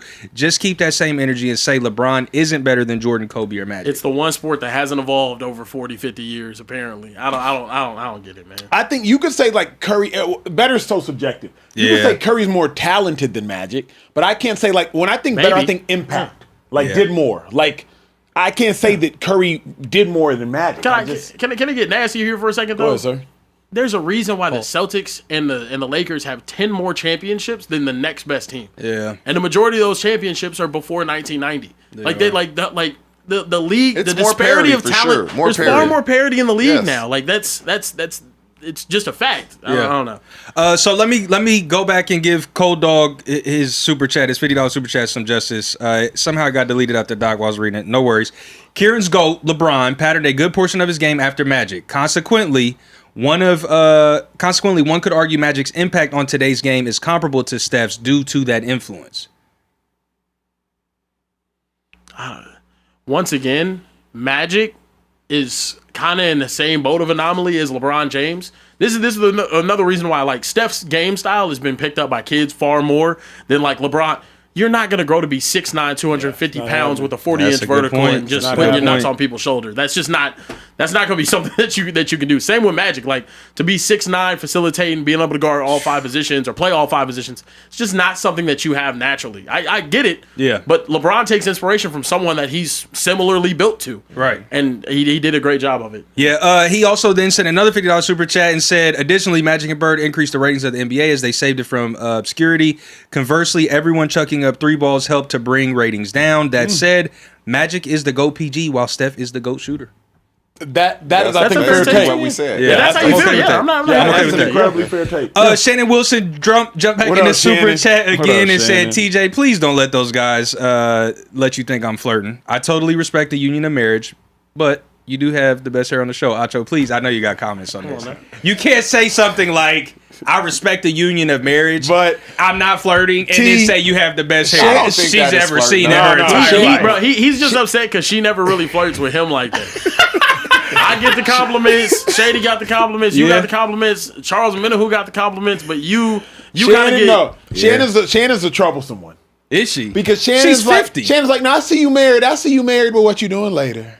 I mean, I see you married. How long you been married? We can't. Yes, that's Shannon. Not my That's girl Shannon. We can't hang out as friends. Not auntie. It's just one little kiss. Not auntie. She That's not Shannon. like that at That's 50. She Shannon. said she's It's 50. It's just one little kiss. Nah, auntie. You gotta. Nah, don't let him do you like that. Shannon, you 7 years away from. Come give me some sugar. Oh no! You 7 years away from. No. Come give me some sugar. That's crazy. Sugar Mama Listen, Shannon? Is that what you're gonna start calling her? you said what? Sugar Mama Shannon. Sugar Mama Shannon Sugar is Mama. crazy. Speakeasy do need a sugar mama. I think we got one. She's looking, Sugar Mama she's Shannon. looking like a top prospect right now. I ain't gonna lie. Listen, keep these lights on. Y'all know they do have a tendency to go off from time to time. Kiro 200X said, man, stop it. Steph's team blew a 3-1 lead, the only team to do so in the finals. Perk does know better, but he has shameless takes like these that are irksome. Yeah. Magic was a unicorn, a 6'9" point guard who was relevant in his entire career. That's what I wanted to say during the segment. I'm going to say this real quick. Of all the things that Steph has accomplished, Kendrick Perkins, a 35-point play-in game is what prompted you to say he's the best point. Like, the time and place, brother. That's all I got to say. Listen, G-Man Palermo said, 6772 said, love the Speakeasy. The super chat goes to Trey's new chair. Thank you. My back is in pain. But just want to say, love seeing TJ on the show, and Carebear needs to stop calling the Cowgirls America's team when they're not even the best team in Texas. Look, we appreciate all the fandom that you got right there. You have a great team, probably one of the best defenses in the league, and you still worried about Big Dog. I understand, little bro. I understand, man. You know, it's congrats on the defense. Hopefully, CJ Stroud can turn the ball over less than 3 times next time you make the playoffs. So, I got one. Yeah, remember the one earlier this week from Central Cast? Leah G. Oh yeah, I remember this one. Gave the DOC number and everything. Yeah. Oh, okay, yeah. Yeah, TJ, you missed it. Look at TJ face. Yeah, you know missed what that means. You missed a lot, brother. Leah G jumped back in the super chat and said, Rayshawn Lyons, a.k.a. Ray G, again. Okay. I make all those genres. I promise I'm not your average. I messed my life up in them streets. I believe God blessed me with this talent to redeem myself and glorify his name. Mm-hmm. Come on now. Legal call. I need one chance, Acho. You have the power to... I'm broke!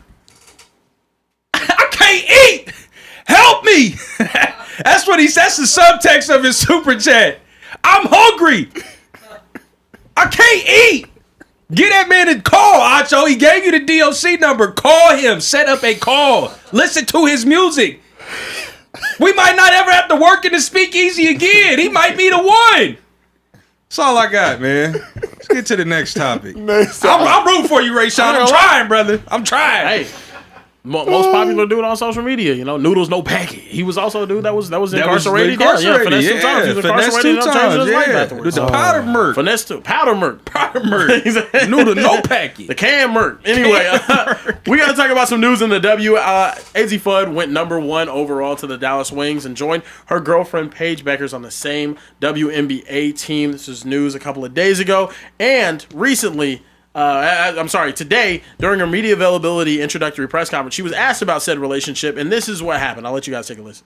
Paige announced last year on TikTok that y'all were a couple, and I'm wondering if that is still the case, and if so, if y'all have talked to any other couples in the league about how they negotiate that dynamic as pro teammates. I understand why you have to ask that question, but we're going to respectfully decline from commenting on our players' personal lives. Go to the next question. So they're going to politely decline commenting on players' personal lives. There was an absolutely insane tweet here from Des Bryant saying, hey, that's part of the game. From the test of time, nothing has been off limits. That reporter had the right to ask that question. If they are dating, they are dating. What's the problem? Women wanting to be paid millions of dollars comes with it all. When hasn't the media been in an athlete's personal business? Fair point. Fellas, was it a mistake for the Dallas Wings to draft Azzi Fudd? And do you like how they handled this situation? No, it wasn't a mistake to draft her. She's the best player, so you draft the best player. The mistake was when the media team said, no, she's not going to answer. Azzi Fudd should have said, no, I got this, and given an answer. Because once Paige Beckers, once she announces, this is my girlfriend and this is who I'm dating, and you are a public figure, it's free game now. You didn't have to announce this publicly and say, this is who I'm dating. Once you do that and you know she's probably going to be drafted, now you don't think it's going to be to your team, you open yourself up to these questions. And so when professional basketball players, men, NFL players, your personal life, it's a part of it. And so I wish she would have cut them off and said, no, I can answer this question. Because now they're going to continue to pry. Yeah. They're going to continue to pry because it was an off-limit question, and somebody is going to either piss off the media team of the Dallas Wings and get their credentials taken away, or she's just going to have to answer the question. I don't see the question wasn't, They weren't being rude to her. They weren't being disrespectful to her. They just wanted to know, how is the dynamic going to be? Y'all have an argument. and now you got to play with each other and go practice. How is that going to be that y'all not getting along today, but y'all work together? And they just want to know. Yeah. And so I don't have a problem with the question.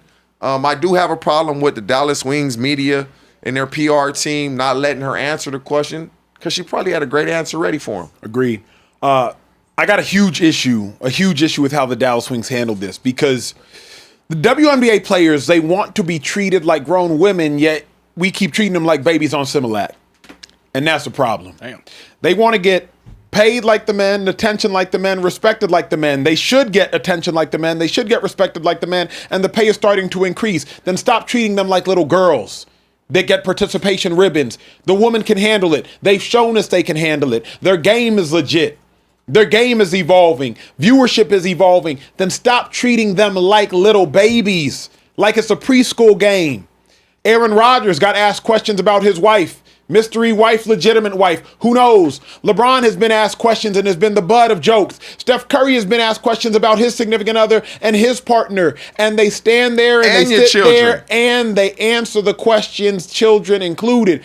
But the one time, Azzi Fudd, number 1 overall pick, mind you. It's not like she's Miss Irrelevant. Number 1 overall pick. You should be handled and be delivered every single question. And then somebody has to step in as a intermediary and say we can't handle them questions. Shador Sanders, 5th round pick, had to answer every question under the sun and is still answering them. And yet, Azzi Fudd is a number 1 overall pick. You get asked a question and the Dallas Wings have to step in and protect you and coddle you as though you're a baby. It's not on Fudd. It's not on the players in my mind. But if you want to get paid like the men, get the attention like the men, your game be respected like the men, then you also have to deal with the tension that comes with that game as well.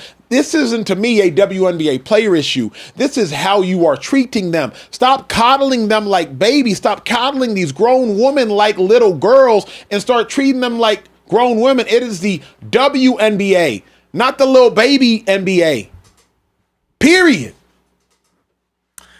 Yeah, I mean, it's an interesting situation. I think my question is going to be like anytime they are asked about their relationship or dynamic, because it is just very polarizing. When have we ever seen two? There are other couples. There's married couples in the league and whatnot, but 2 number 1 picks back-to-back years who were college teammates and whatnot, they're going to be asked about their relationship. Their relationship is, I guarantee you, not going to be something that they shy away from benefiting off of financially during their playing career and whatnot. They're open about it. They're public about it. So to not be able to answer questions about it in your profession is kind of, I think it was a fair question to ask. Yes. I think especially he's asking, did you guys ask for any advice on how to maneuver your relationship while also playing? And it's just like for that to be the question, then it's like, no, we're not going to talk about it. We're just not going to talk about it at all. Like that's just not what reporters are going to do. They're just not going to let stuff slide. Anytime something is a big deal, you finna get questions about it. Colin Kaepernick, that was a big deal. Michael Sam, it's a big deal. Yeah. You know what I mean? Like anytime you're doing something and dating players on the same team isn't even wildly unique. It's still unique, but it's not wildly unique. But number 1 overall picks, back to back. Yeah. Dating, the thing is a gigantic story. The thing is, though, it's like, it's not your personal. This isn't Tony Romo being asked about Jessica Simpson being at the game. Yeah. I can understand you like drawing that line at like the personal life. The dude asked, hey, how do you go about navigating? One, I could ask you about how do you go about navigating your relationships with your teammates now that you're walking into a new locker room? Just question. How do you go about navigating your relationship with the number 1 pick last year on your team? It's what he asked. Yeah. And the fact that they're like dating makes it a taboo. I can't answer the question.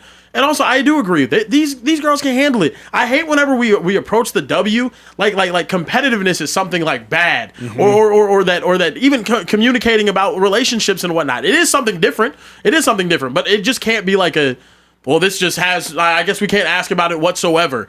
It's also the way he framed the question. That was a very acceptable way to frame the question.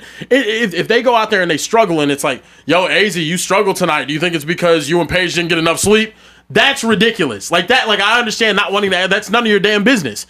But this is a fair question that the reporter asked, and I think moving forward, like I do somewhat agree. Like the W getting more attention has resulted in fans having different takes, and you're getting the good side of fandom, but you're also gonna get the bad side of fandom as well. Fans, yelling that their girls ruin their parlay and whatnot. Last year or 2 seasons ago, whenever Trinity Carter ended up getting into it with Caitlin Clark, that looked crazy. But anytime there's like a shoving match or anything, it kind of gets blown out of proportion by the media. But they can handle it. Here's my thing, bro, and I don't know, T, if this runs you as hot as it runs me, but like, don't ask to get what the big dogs have, but not want to do what the big dogs do.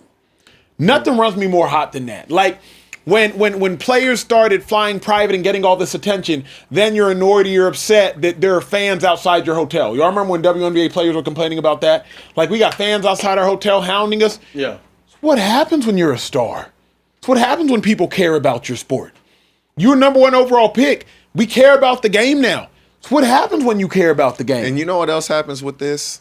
You answer that question, in the future, there may be somebody that is going to go through what you're going through. Mm-hmm.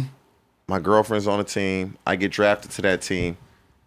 Your response may help them navigate through the same situation that you're going to figure out how we're going to navigate through this now. And so that experience that you have may help somebody else down the road. I didn't understand it. Yeah, I think I'm struggling to understand it too, and I would love to understand it further. I would love an explanation from someone to tell me why this is so taboo. Because when LeBron James and Bronny James are a father-son duo that are playing on the same team, they get asked by the media, how are you going to go about navigating when you're dad and when you're not dad? Yep. When Ken Griffey Jr. and Ken Griffey Sr. are on the same team, they get asked, how are you going to go about navigating being dad versus being a teammate? I think that's a fair question. When Bam Adebayo and Asia Wilson were rumored to start dating, they got asked those questions on during their press conferences, like, hey, why are you doing? Hey, we noticed this, we noticed that. Eventually, they have now come out as a public couple, so it's fine. But like even before they made it, Facebook official, as we say, like. They were getting probed with questions, but I do have to say this would be a non-issue. Go ahead. No, it's all good. This is completely on the Dallas PR team. Yeah, they trash. Completely on them, because I used to work PR for the Clippers, so a little bit of insight here. When you set up for press conferences, first crew in, camera crew, next crew in, reporters, next crew in is the PR team. Yep. They say, hey guys, here's the lineup for today. We got 1, 2, 3 players. First up is Azzi. Hey, no questions about a relationship. That's it. That's all you have to do. It looks so much worse for the reporter to ask the question, and then you're like, whoa, hey, hold on, damage control. No, we're not answering that. Be upfront with them first. So because what happens the report's when you say that and that question still comes? What happens? Well, then you're not allowed in the rooms anymore. Yeah. Then you're banned from the room. So the reporters aren't going to do that. But here's the problem with what you're saying. Okay. No questions about the relationship. Bet. Can I ask about her teammate? Because y'all the ones that decided to make work and pleasure. Yeah. Like, you the one who... Paige Beckers ain't just her girlfriend.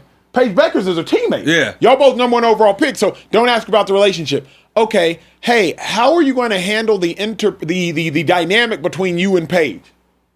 That's the same question. Bingo. But I can't ask in a relationship. The only thing I just took out the word. But that's a huge operative word. The only thing that he asked different than anything else that a reporter would ask normally about a number 1 pick talking to another is the fact that he asked, "Are you guys still dating?"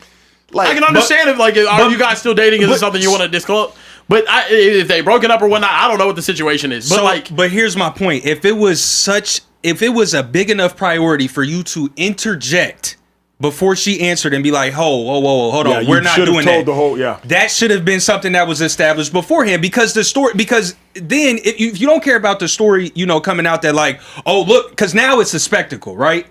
Now it looks ridiculous. Look, the Dallas Wings PR team didn't let her answer this question. Whereas before, if you establish that, then the articles are, the Dallas Wings wouldn't allow us to ask questions about such a, and that completely gets blown under the table. It's not all over Twitter. It's not. So this is completely on the Dallas Wings PR team, and it's a bad blunder. When you watch any interview, what you just spoke of, LeBron and Bronny, Asia, Bam and Asia, for you to say we're not going to comment on players' personal lives, this is why you're an athlete. And when you're a good athlete, people want to know. Yeah. When you're a good athlete, these questions are going to be asked. Correct. And it they comes should be. with the territory. Yeah. If you want to be in that territory. So that's really where it starts and stops for me. Last thought. It's different if he's talking, if the question is solely about their relationship.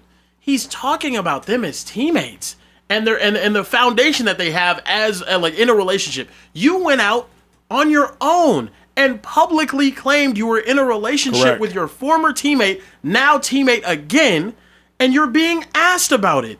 That like to me, it's crazy that's a like I don't get why that's a crazy question to ask. I don't understand it, and I don't think I'm going to understand it.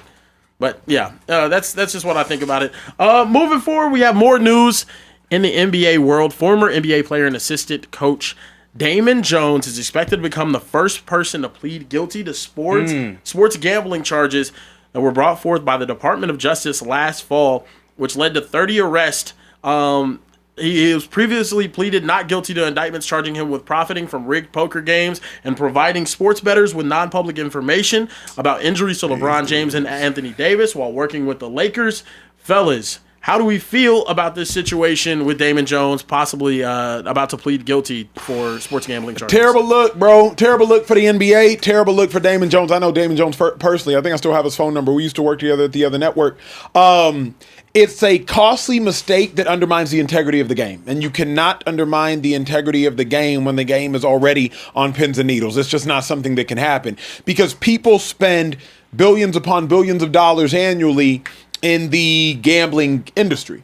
And so you never want to be watching a game and in the back of your head wonder like, man, was this player throwing this?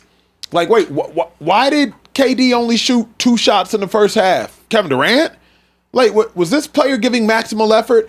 Like, when you're talking about billions of dollars, of hard-earned dollars for fans, and now you have individuals quite literally pleading guilty. Now, there's so much into our legal system, right? Sometimes pleading guilty is just a smarter, more efficient move as it pertains to money and the sentence. But, like, it's just terrible for the league, and it's a terrible look because, I don't know how you really recover from this, bro. I don't know how a league can recover from this. Damon Jones, it's a big L. It's bad, bro. Oh, the league gonna be fine. The league, Damon Jones, he done. He'll never get another job in the league. Mm-hmm. He won't get a job coaching high school basketball, let alone college NBA. When you do these type of things, that's it. You know when you start to go down this road. At least you would hope you would know what the consequences are. Choices, decisions, consequences. Yeah. And that's just what it is. And so he looked at the evidence and said, okay, I'm going to plead not guilty. Oh, well, no, I'm going to go ahead and plead guilty then. They got all this evidence against me. When you do something wrong, you have to know if you get caught, the consequences that come with it. Can you take those consequences? Yeah. And so I just want to know, pleading guilty, what entails all that? You telling on other people? Or you just, this is what I did? I don't know what anybody else did. How was it? What all goes into that? Could be the fall guy too. And so if he the fall guy, then he's straight because somebody gonna look after him. The problem is, here's how he's not the fall guy. The problem was one of the games Damon Jones bet on. This was the most fascinating. If y'all don't listen to nothing else, listen to this part. Damon Jones, LeBron, they go way back. Yep. Facts. So he hit LeBron and said, "Hey, big dog." It was after a back-to-back against like the Milwaukee Bucks. He was like, "Yo, are you playing in this game?" But LeBron apparently didn't know. Damon says, "No, I'm not playing." Damon hits all his homeboys and says, "Yo, bet on the Bucks. Bucks go on to win that game." Hey, but this is the thing though. LeBron said he wasn't playing. Like, yeah. How much money they betting? Like this what blows my mind. Dudes that made millions are really doing shit for thousands? Cause you ain't betting $1 million. You're not. Yeah. Well, like you made millions and you really just betting thousands? Yeah. Like you got to be. But apparently he was in financial hardship though as well. He ended up putting up his 2016 NBA Finals ring as collateral for a personal loan after filing for bankruptcy. How much is a personal loan though? Did they say? I don't know. He had to list his dog when he filed for bankruptcy as an asset, and it was valued at $1. At one point, like that's like it's wow. No. Like he was evicted from his home. Yeah, he got evicted from his home. $1 for a dog? Yeah. It's tough. It's very, very What tough. did it have no legs or something? That's what I'm saying. Like, $1 is crazy, bro. And Americans love dogs. Yeah, whoever was giving that, it must have been an old ass dog. It might have been a blind dog. I don't know, man. Like, you living in a luxury Houston apartment. Why you don't have a house? But you know, people be spending that money, T. Yeah. People be spending that money. Like, if you've made millions, $25,000 is not changing your life. $50,000 It is not if you don't changing. got millions no more, though. You said made It is if you're in that Floyd Mayweather situation right now. I'm going to tell you this right now. I'm glad y'all said this. Talk to me, T. Somebody told me this Let me know something. when I got to the league. Okay. And he said, it was an older guy that had made real good money. He said, you're going to have teammates that going to call you and ask you for money, which they did. I will never tell. And they said, there's no amount you can give a guy that had millions that's going to help him. If I give you 10 grand, boy, you went through 10 million. What 10 grand going to do? What 10 grand going to do? You just went through $5 to $10 million. What is 10 grand going to do for you? That's going to be gone in 3-4 days. Yeah. If I give you 25 grand, what is that doing for you? You good for a month? Yeah. You went through millions in the span of 2 to 3 years. What is 10 or 25, 10, 15, 20, what is that doing for you? Right. Damn. That's a good point. And so when he told me that, it was like, Yeah. okay. Yeah. Yeah, I think the point at which you auctioning and pawning jewelry and stuff as a former NBA player. You straight for a week. Yeah, at most. And then what you gonna do the next week? Yeah, ask the next millionaire friend that you got, and then ask the next millionaire friend that you got, and then eventually it gets to like GoFundMe requests, and at that point it's real dark. In Trey, them waters. what you think? Because obviously you worked for a basketball organization. Yeah. This is no small issue. There's still 2 other individuals, including Chauncey Billups, is still under investigation. Right. How does this go down? How does it end?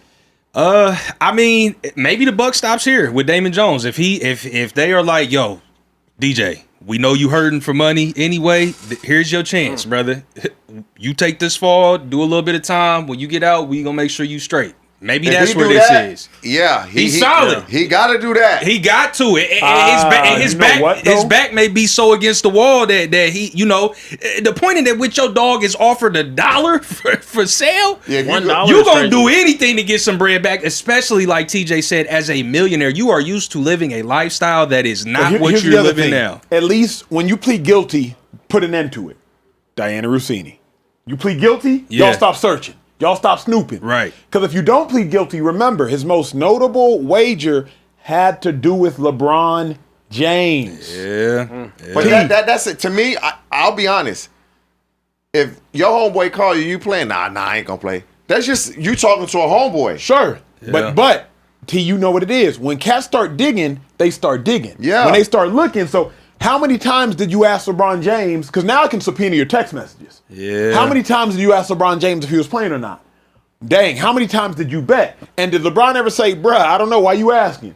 And then you send him back a money signal thinking you slick. Remember, that's how my dog Michael Kendricks got. Yeah, Michael Kendricks thought he was slick. Man, I needed had a some of whole that. system. His homeboy, former Eagles linebacker, Michael Kendricks, his homeboy hit him like, hey, bruh, you should change your number from 95 to 13. AKA telling him, get out of this company for the $95,000 you've invested in it. Get out of it because this company is about to sell. Or, hey, bro, man, I wish you played in the league for like 8 more years. Hey, multiply however much you invested by 8.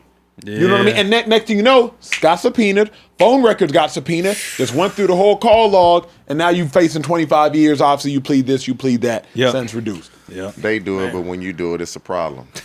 Yeah, man. No, when I was searching for more Damon Jones stuff, I found this by Dante Jones, and I think this is far worse than anything I'm not I've watching seen, bro. Because it's I waiting saw for this. the elevator, digging in his butt, bro. Yeah, that's crazy. I'm not. Sniffing it right and smearing it on the wall. I'm not watching it, bro. I can't. I've seen it once, and that was too many times. Yo, too many times. That's way worse. Yeah. Far worse than anything we just talked about for Damon. I'd rather do the 20 years for the sports gambling than touch that elevator button.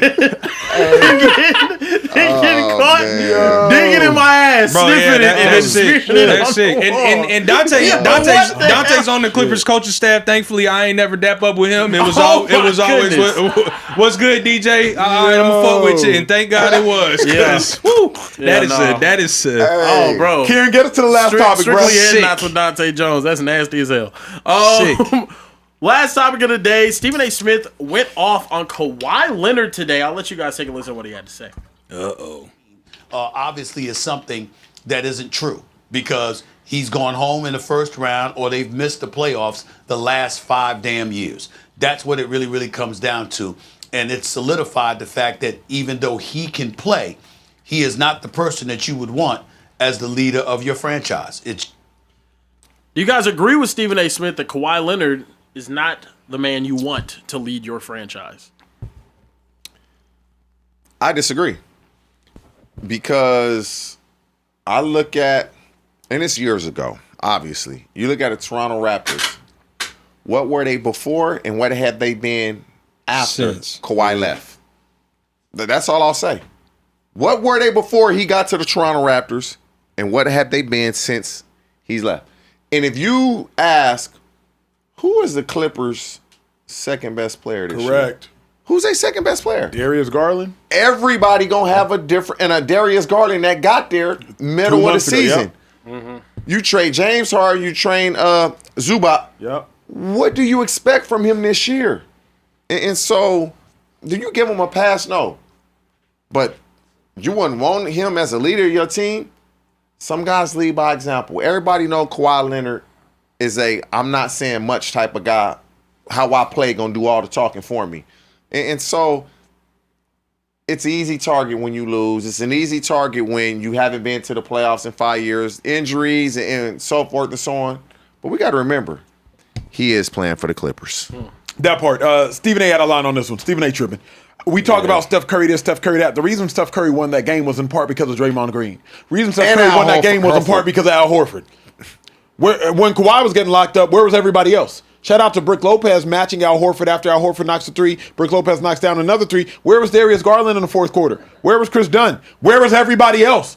Yeah, we're going to talk about Steph Curry and praise Steph Curry this, praise Steph Curry that, but without Draymond Green, the Warriors lose that game. So what's the comments going to be about Steph Curry today? Steph Curry can't be the leader of a franchise. Steph Curry needs to retire. Warriors are not a play-in team year after year. I'm not going to look at that Kawhi Leonard performance. Hell, I'm not going to look at this Kawhi Leonard season and utter this after the season Kawhi Leonard had. Dude averaged 27.9 points a game. Seasons ever. Especially offensively. So to utter this after the season Kawhi Leonard has, Kawhi Leonard is a first-team All-NBA caliber player this season. Worst case, second-team All-NBA. One voter already released their ballot and has Kawhi Leonard first-team All-NBA over Cade Cunningham. Has Cade Cunningham second-team All-NBA. Because of Kawhi Leonard, he was like, it's better than Cade in every metric. He has Cade most valuable. He has Cade in the top 5 most valuable, but he has Kawhi Leonard in his All-NBA. He's like, because Kawhi was just better than Cade this season. Bro, 29 points per game, 6 boards a game, 3 dimes a game. Like Kawhi had one of his best. I'm hearing all the reasoning you have, but it's all the same. I'm hearing all the reasoning you have, though. I'm still just not believing it. That's crazy. The Pistons won 14 games 3 years ago. That's why he had Cade at MVP. No, I mean I get that. It makes sense. Still a horrible take. I think this is a situation where Stephen A. is tripping though. Like we're holding a 34-year-old with tendernism for knees, accountable, and we just shouldn't be. I mean, like not hold him accountable. I get it. Like he underperformed maybe in a big game that they had a chance to go forward as the 9 seed in the play-in. Like I don't think he should be held to some crazy standard. Also, I've seen him be the one on championship teams multiple times. I've seen him be the one on a team with the #1 power forward of all time. Well, a top 5 player, in my honest opinion, is Tim Duncan. I've seen him go out there and lead the Toronto Raptors to a championship after beating teams that nobody thought they could, beating the Giannis's, pulling out the chair against them, beating the 76ers when they had the James Harden and the Joel Embiid. Actually, I think it was just Embiid at that time. But I just think it's crazy to now have this. I mean, this is we do a lot for clickbait in this business. This is a clickbait meme. I don't get it. I think we're just hating just to hate at this point. talking about him. Now, I could get the take if you're talking about injuries. If it is about injuries, no, I don't want to build my roster or my franchise around a guy that can't stay healthy enough to play a whole season. But this year is not the case, and this situation is not the time to make that argument, though. That's what's confusing. But remember, Stephen A. said Kawhi should retire like 4 years ago. Yeah. Like Stephen A. has had this weird, not vendetta, but like Stephen A. said, Kieran, see if you can pull it up. Stephen A. calling for Kawhi's retirement. Yeah. Stephen A. said Kawhi should retire years ago, and he's now dropping the most points per game in a season he's ever dropped. And he also plays 65 games this year. Kawhi is single-handedly trying to keep the Clippers afloat. TJ, you said it perfectly. Darius Garland being your number 2. Brook Lopez being your 3rd or 4th best like offensive contributor. Brook Lopez, I don't even know if he started or maybe he did start on the years ago on that Bucks championship team. Like Brook Lopez is a good rotational player, rotating him with Bobby Portis at the time. Like Brook Lopez don't need to be the dude you counting on to get you buckets in the 4th. So if James Harden was still there and they got bounced in the bubble or in this play-in game, fine. But Kawhi was like single-handedly out there trying to will this team to victory. I just think he took it too far. I think he took it way too far. Here's the clip of Stephen A. calling for him to retire a couple of years ago. Steve Ballmer and the Los Angeles Clippers should force Kawhi Leonard to retire. It's crazy. The pause afterwards was just going to go longer, but it is what Right, it let is. it. I want to see what. Oh, I want to hear the what else he said? justification. Okay, yeah. I'm done. He needs to go home. Okay? So, I'm not in any way questioning the legitimacy of Kawhi Leonard's injury. I'm not questioning his heart. I'm not questioning his courage. I'm not questioning any of that. The man's a 2-time champion. He's a 2-time MVP. I said it the other day, but he is the absolute worst superstar you could possibly have on your team. See, like you say that, and he gave you a second-team true. All-NBA season after those comments, and now he's about to give you probably a first or second-team All-NBA season again after those comments, and you calling for a man to retire who just averaged 28 points per game in the National Basketball Association. Like it's one of the most ignorant and asinine things you could say. And the reason I say ignorant is because how can you, from behind a desk, say somebody should be retire and they're capable of dropping 28 in the league? 28. T28. Man, he got a 9-figure contract after that too. So yeah. Like and drug his team to the play-in. Correct. After starting the season 5-21 or something like that. Like, Can I also ask you this though? Like that's an insane take though, because there's numerous there's superstars that have won league MVPs that I would not want on my team before I'd want a Kawhi Leonard. I wouldn't want James Harden on my team before I want Kawhi Leonard. Agreed. I wouldn't want Russell Westbrook on my team in his prime more than I'd want a Kawhi Leonard. Agreed. I like that. Like, Kawhi is a championship one that can drag a good, solid squad around him to a championship, and that's and he's done it. And he's done it. He's proven it. Y'all tell me, what player could you replace with Kawhi on this Clippers team, and they have been more successful this year? That you could replace Kawhi with a star? What superstar can you put? A 34-year-old LeBron could do it. What Kawhi did this year? You're talking about this year, though. Yeah, I'm saying 34. No, now. Oh, yeah. What players today? That Clippers team, I mean, Luka could do a little bit more. Jokic now, could do it. He's younger. Yeah. Imagine having Luka, Brook Lopez on the same court at the same time. The only, I think the one that could, genuinely make a difference, because I think he just does this on it, is Jokic. I think Jokic is the only guy that you could add to any team in the NBA. It's like, that's a playoff team. But still, his gravity is just too much. I think outside of that, SGA goes there and they're not winning anything. Cade, they not winning anything. Wemby goes there. Wemby doesn't play enough. Maybe they make a little run with. There's not too many people that are doing more than what Kawhi is doing with that team. Yeah. And especially he's a top 10 player in the NBA this year, and it's just and it's fair. And when you look at what he's done this season, even getting them to a play-in 100%. situation is amazing. Yeah, it's unfortunate because they fucked the whole league up now. But you know what I mean? It's now the Thunder get a lottery pick. That's the crazy part. That's the bad part. Break that down, because you said that, and I don't think people caught it. No, so the Thunder. Now the Thunder have the Clippers pick this next offseason, and because the Clippers now missed the playoffs, the Thunder will receive a lottery pick this season. Also, in 2 years they have our pick. So if we're still trash, it's going to be a problem. The Thunder have that is wild. A stupendous amount of draft capital, and by the way, this is the same pick that they got trading for Paul George. Yeah. That's wild. crazy. Yeah, that it is. Wild. I think this is a bad take, off take from Stephen A. all around. I've said it before on the show. Kawhi is the one player that if I'm raising a hooper, whether it's one of my daughters, or if I have a son in the future, they are going to watch Kawhi Leonard to learn how to play the game. He doesn't make a lot of mistakes. He looks to get his teammates involved. He plays at a high efficiency rate. He makes all of the right plays. He's cerebral when he plays the game. He's a really great player. So for me to say those types of things about him, and then there's no way I could say I wouldn't want him leading my franchise, being the cornerstone of any team that I have him on. I think he's great. And also Kawhi gets a lot of slack about not playing basketball. He's played less than 50 games in 2, maybe 3 of his NBA seasons. So it's just, I don't understand the angle that you come at, because a lot of people will say, Kawhi doesn't play. He's played less than 50 games, I think, 2 seasons. So yes, he sat out back-to-backs and he made that a thing with the load management and all of that, but he still plays. And when he does play, he's incredible. So, Trey, get us some super chats out of here, G. Listen, we got quite a few to get to. I'm going to read through them as quick as I can. Daquan Houston said, off topic, but Acho be downplaying on Durant's importance to the Rockets. I always miss my chance to ask this. If Houston has the same roster as last year with Van Fleet and Steven Adams, would they even be a play-in team? KD gave us 52 without them at 37. I was talking to a guy one time about like his life and his journey, and I said, would you change anything? And he said, if I would have changed anything, it would change everything. If KD is not there and Adams is there, it changes everything. Yeah. So it's hard. I would say yes, because they did it. Right. So like, I'm not going to look at a team that did it. It'd be a completely different team. Ball's moving around a lot faster. I think they're probably, and assuming Şengün doesn't miss time like he did this season, it'd be a different team. But like, I'm not going to sit here and act like what the Rockets did, they couldn't do. Yeah. I'm personally not going to do that. Yeah.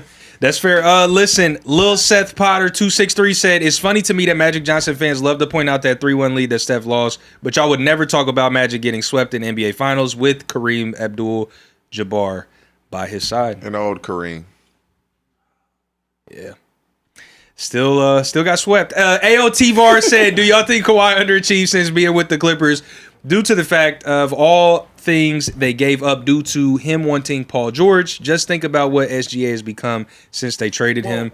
I think because it was Kawhi. Kawhi orchestrated that. He was going to the Lakers. But let's be honest. 2020, he gets hurt in the playoffs. They end up pushing through a tough series with the Mavs. End up getting eliminated. I think it was the next round. Yep. The next year, they play the Mavs. They end up beating us in 7 and whatnot. But they look primed and ready to go play for. I think they were better than the Suns that year before Kawhi ended up tearing his ACL. Yeah. Those 2 years, I think they were the best team in the NBA. Like I genuinely, like, I think everyone in 21 was expecting Nets and Clippers to meet in the finals. Both of the teams fell apart with injury, and I think it's tough. And yes, like I would say, it has been a disappointment because they were supposed to be, them and the Lakers are now the 2 powerhouses that are going forward after the Lakers got AD. Yep. I think it's been disappointing for both of them, to be honest with you. Yeah. Even though the Lakers got that chip, I can't say it's that disappointing. But like the Clippers were supposed to be that great team. And even looking back at that trade, it might be the most lopsided trade in NBA history outside of the Luka trade. But like it's hilarious how it looks now. But everyone would have made that move, teaming up Paul George and Kawhi Leonard in 2019 as a win. Yeah, exactly. Yeah, for sure. Yeah. Also, that is the worst trade in NBA history. I know you think it's Luka, Kieran, but that PG SGA trade is worse. And you better not argue it because you just sat up here. You just sat up here Tuesday and said that SGA moves into the top 5 if he wins another MVP. So you talking about a trade that you gave up a future top 5 guard of all time. So you think us trading away Luka Doncic for a 2029 first round pick, Max Christie, Anthony Davis, who turned into what? 2 late first round picks, and so what did they get from the Wizards? From the Wizards, you got to count that. That's fair. I'm gonna keep reading some super chats while you pull that up. Past the Joints Pods said, I did the homework on Google Gemini. Shifting to a top 20% requirement would have expanded the award eligible pool from 86 to 108 players. That's an interesting research fact there for sure. Big Blue Reborn said, hold up though. We played Dex in 2023, made him the third highest paid DT. He signed the contract. And now coming off his worst season and an injury, he's asking for more money. Make it make sense for me, Acho. When you taking L's, you at least want to be compensated highly for the L's. Facts. Correct me if I'm wrong, T.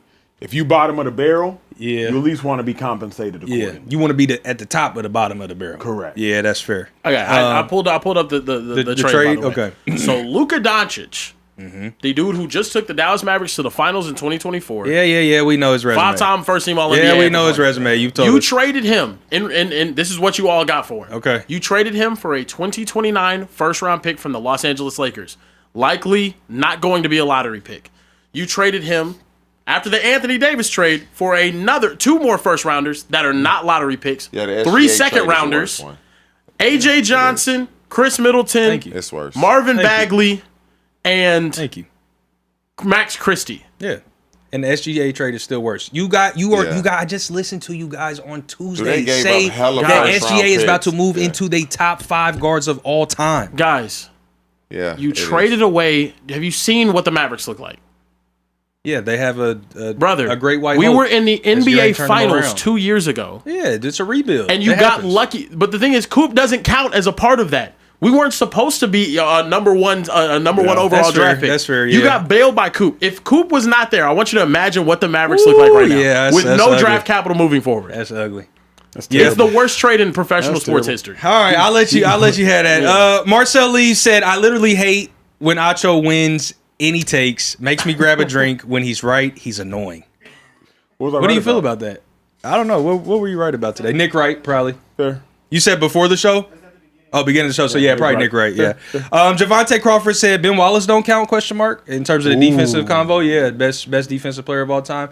Again, I was having this debate about better defender between Ben Draymond Wallace is and Rudy Gobert.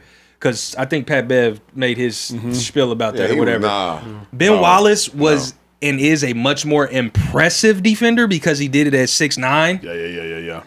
But He has the highest rated season in defensive, since defensive rating came around. He has the highest rated season Draymond ever. is guarding perimeter and interior players. Nobody else is doing that. Yeah. Nobody else. Yeah, that's fair.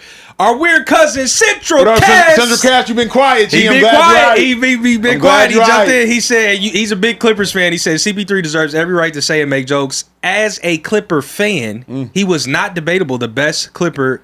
He is the best Clipper we ever had. The way they did him makes it poetic because just like he didn't get his farewell tour, they don't get a championship. That's fair. Fair. Clippers never won a championship, man. Central Cast also said, read this first if you do, Trey. So, Acho, we shouldn't coddle players and former players like babies. So, Trey, read the super chat. I don't know. I'm not reading the other one you said. So, we'll read Trey, that one. give us about and then 3 more just read super it. chats. before we take it Also, home. I want that's to it. add in. I texted the Clipper fan that I know, diehard Clipper fan, Okay. since a little kid. Yep. About Chris Paul, he said he has every right to do this. We did him dirty. Yep. But I'm also incredibly upset about the entire situation, and it all just sucks. I've been a Clipper fan since I was in preschool, and all it's done is hurt me. So I don't know. Okay, I got one more from our guy, Benjamin What up, Todd. B-Todd? Dropped a late $50 super chat. Thank you to producer Ron for sending this to me. He said, do y'all at the Speakeasy subscribe to the theory that the longer you go in your journalism career, the more bad takes you make? Nick Wright, the Curry omission, and with LaMelo Ball, Stephen A. with the Leonard take, bad take out of complacency. What are your thoughts? I don't think the longer you go, well, yes, obviously the longer more you go, the more bad comfortable you takes. get. The more Because shots you get up, the more you're going to miss. The kicker, what T said is, it's just how you miss.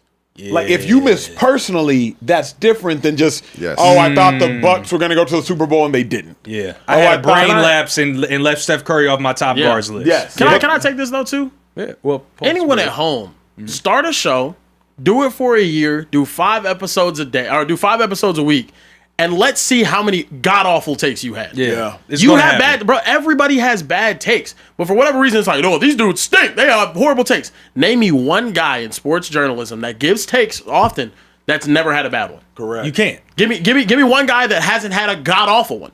There hasn't been many. Yeah. Sorry, we all have horrible takes at times. It happens. Because it's an opinion-based thing that we do. And not only that, Kieran, just to expound on that point, live shows like what Nick Wright does, like what we do here, They you're coming not off the easy. top of the They head. not Yeah. easy. So as the you can do all the prep in the world for a topic beforehand. Okay, these are my thoughts, my train of thought, whatever. Cool. This is where I'm going.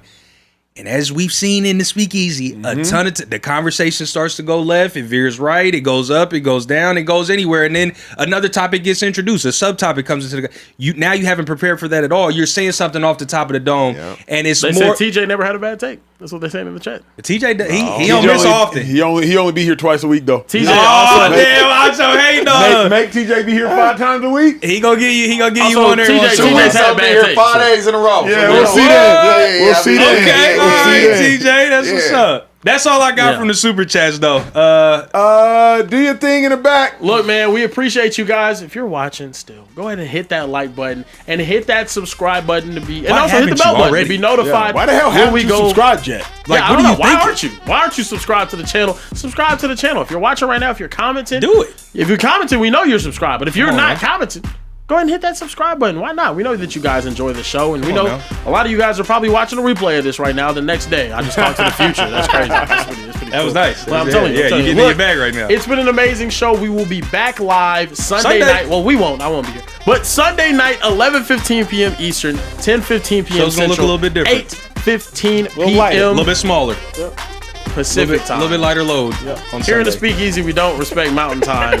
No, we don't. Unless Trey's daughter Malin is in the building, then we'll respect Mountain Time. That's it. You know, Show. it will. It'll be a leaner show. You slim though, bro. Okay. You know what, man? It is what it is. slim. It is. Look, I'm using it as fit motivation. I got to use it as And motivation. leaner So show look, is crazy. it's been Kieran, Iggy Simple, TJ, Hushman, Zada, Emmanuel, your Acho, boy. Social, Trey, and everyone in the back. Make some Appreciate noise in the y'all, back. man. Have a great We will see you guys next weekend. time. Have a great weekend, Shout out to the bro. guys in the back. We'll see you next time in the Speakeasy. Deuces.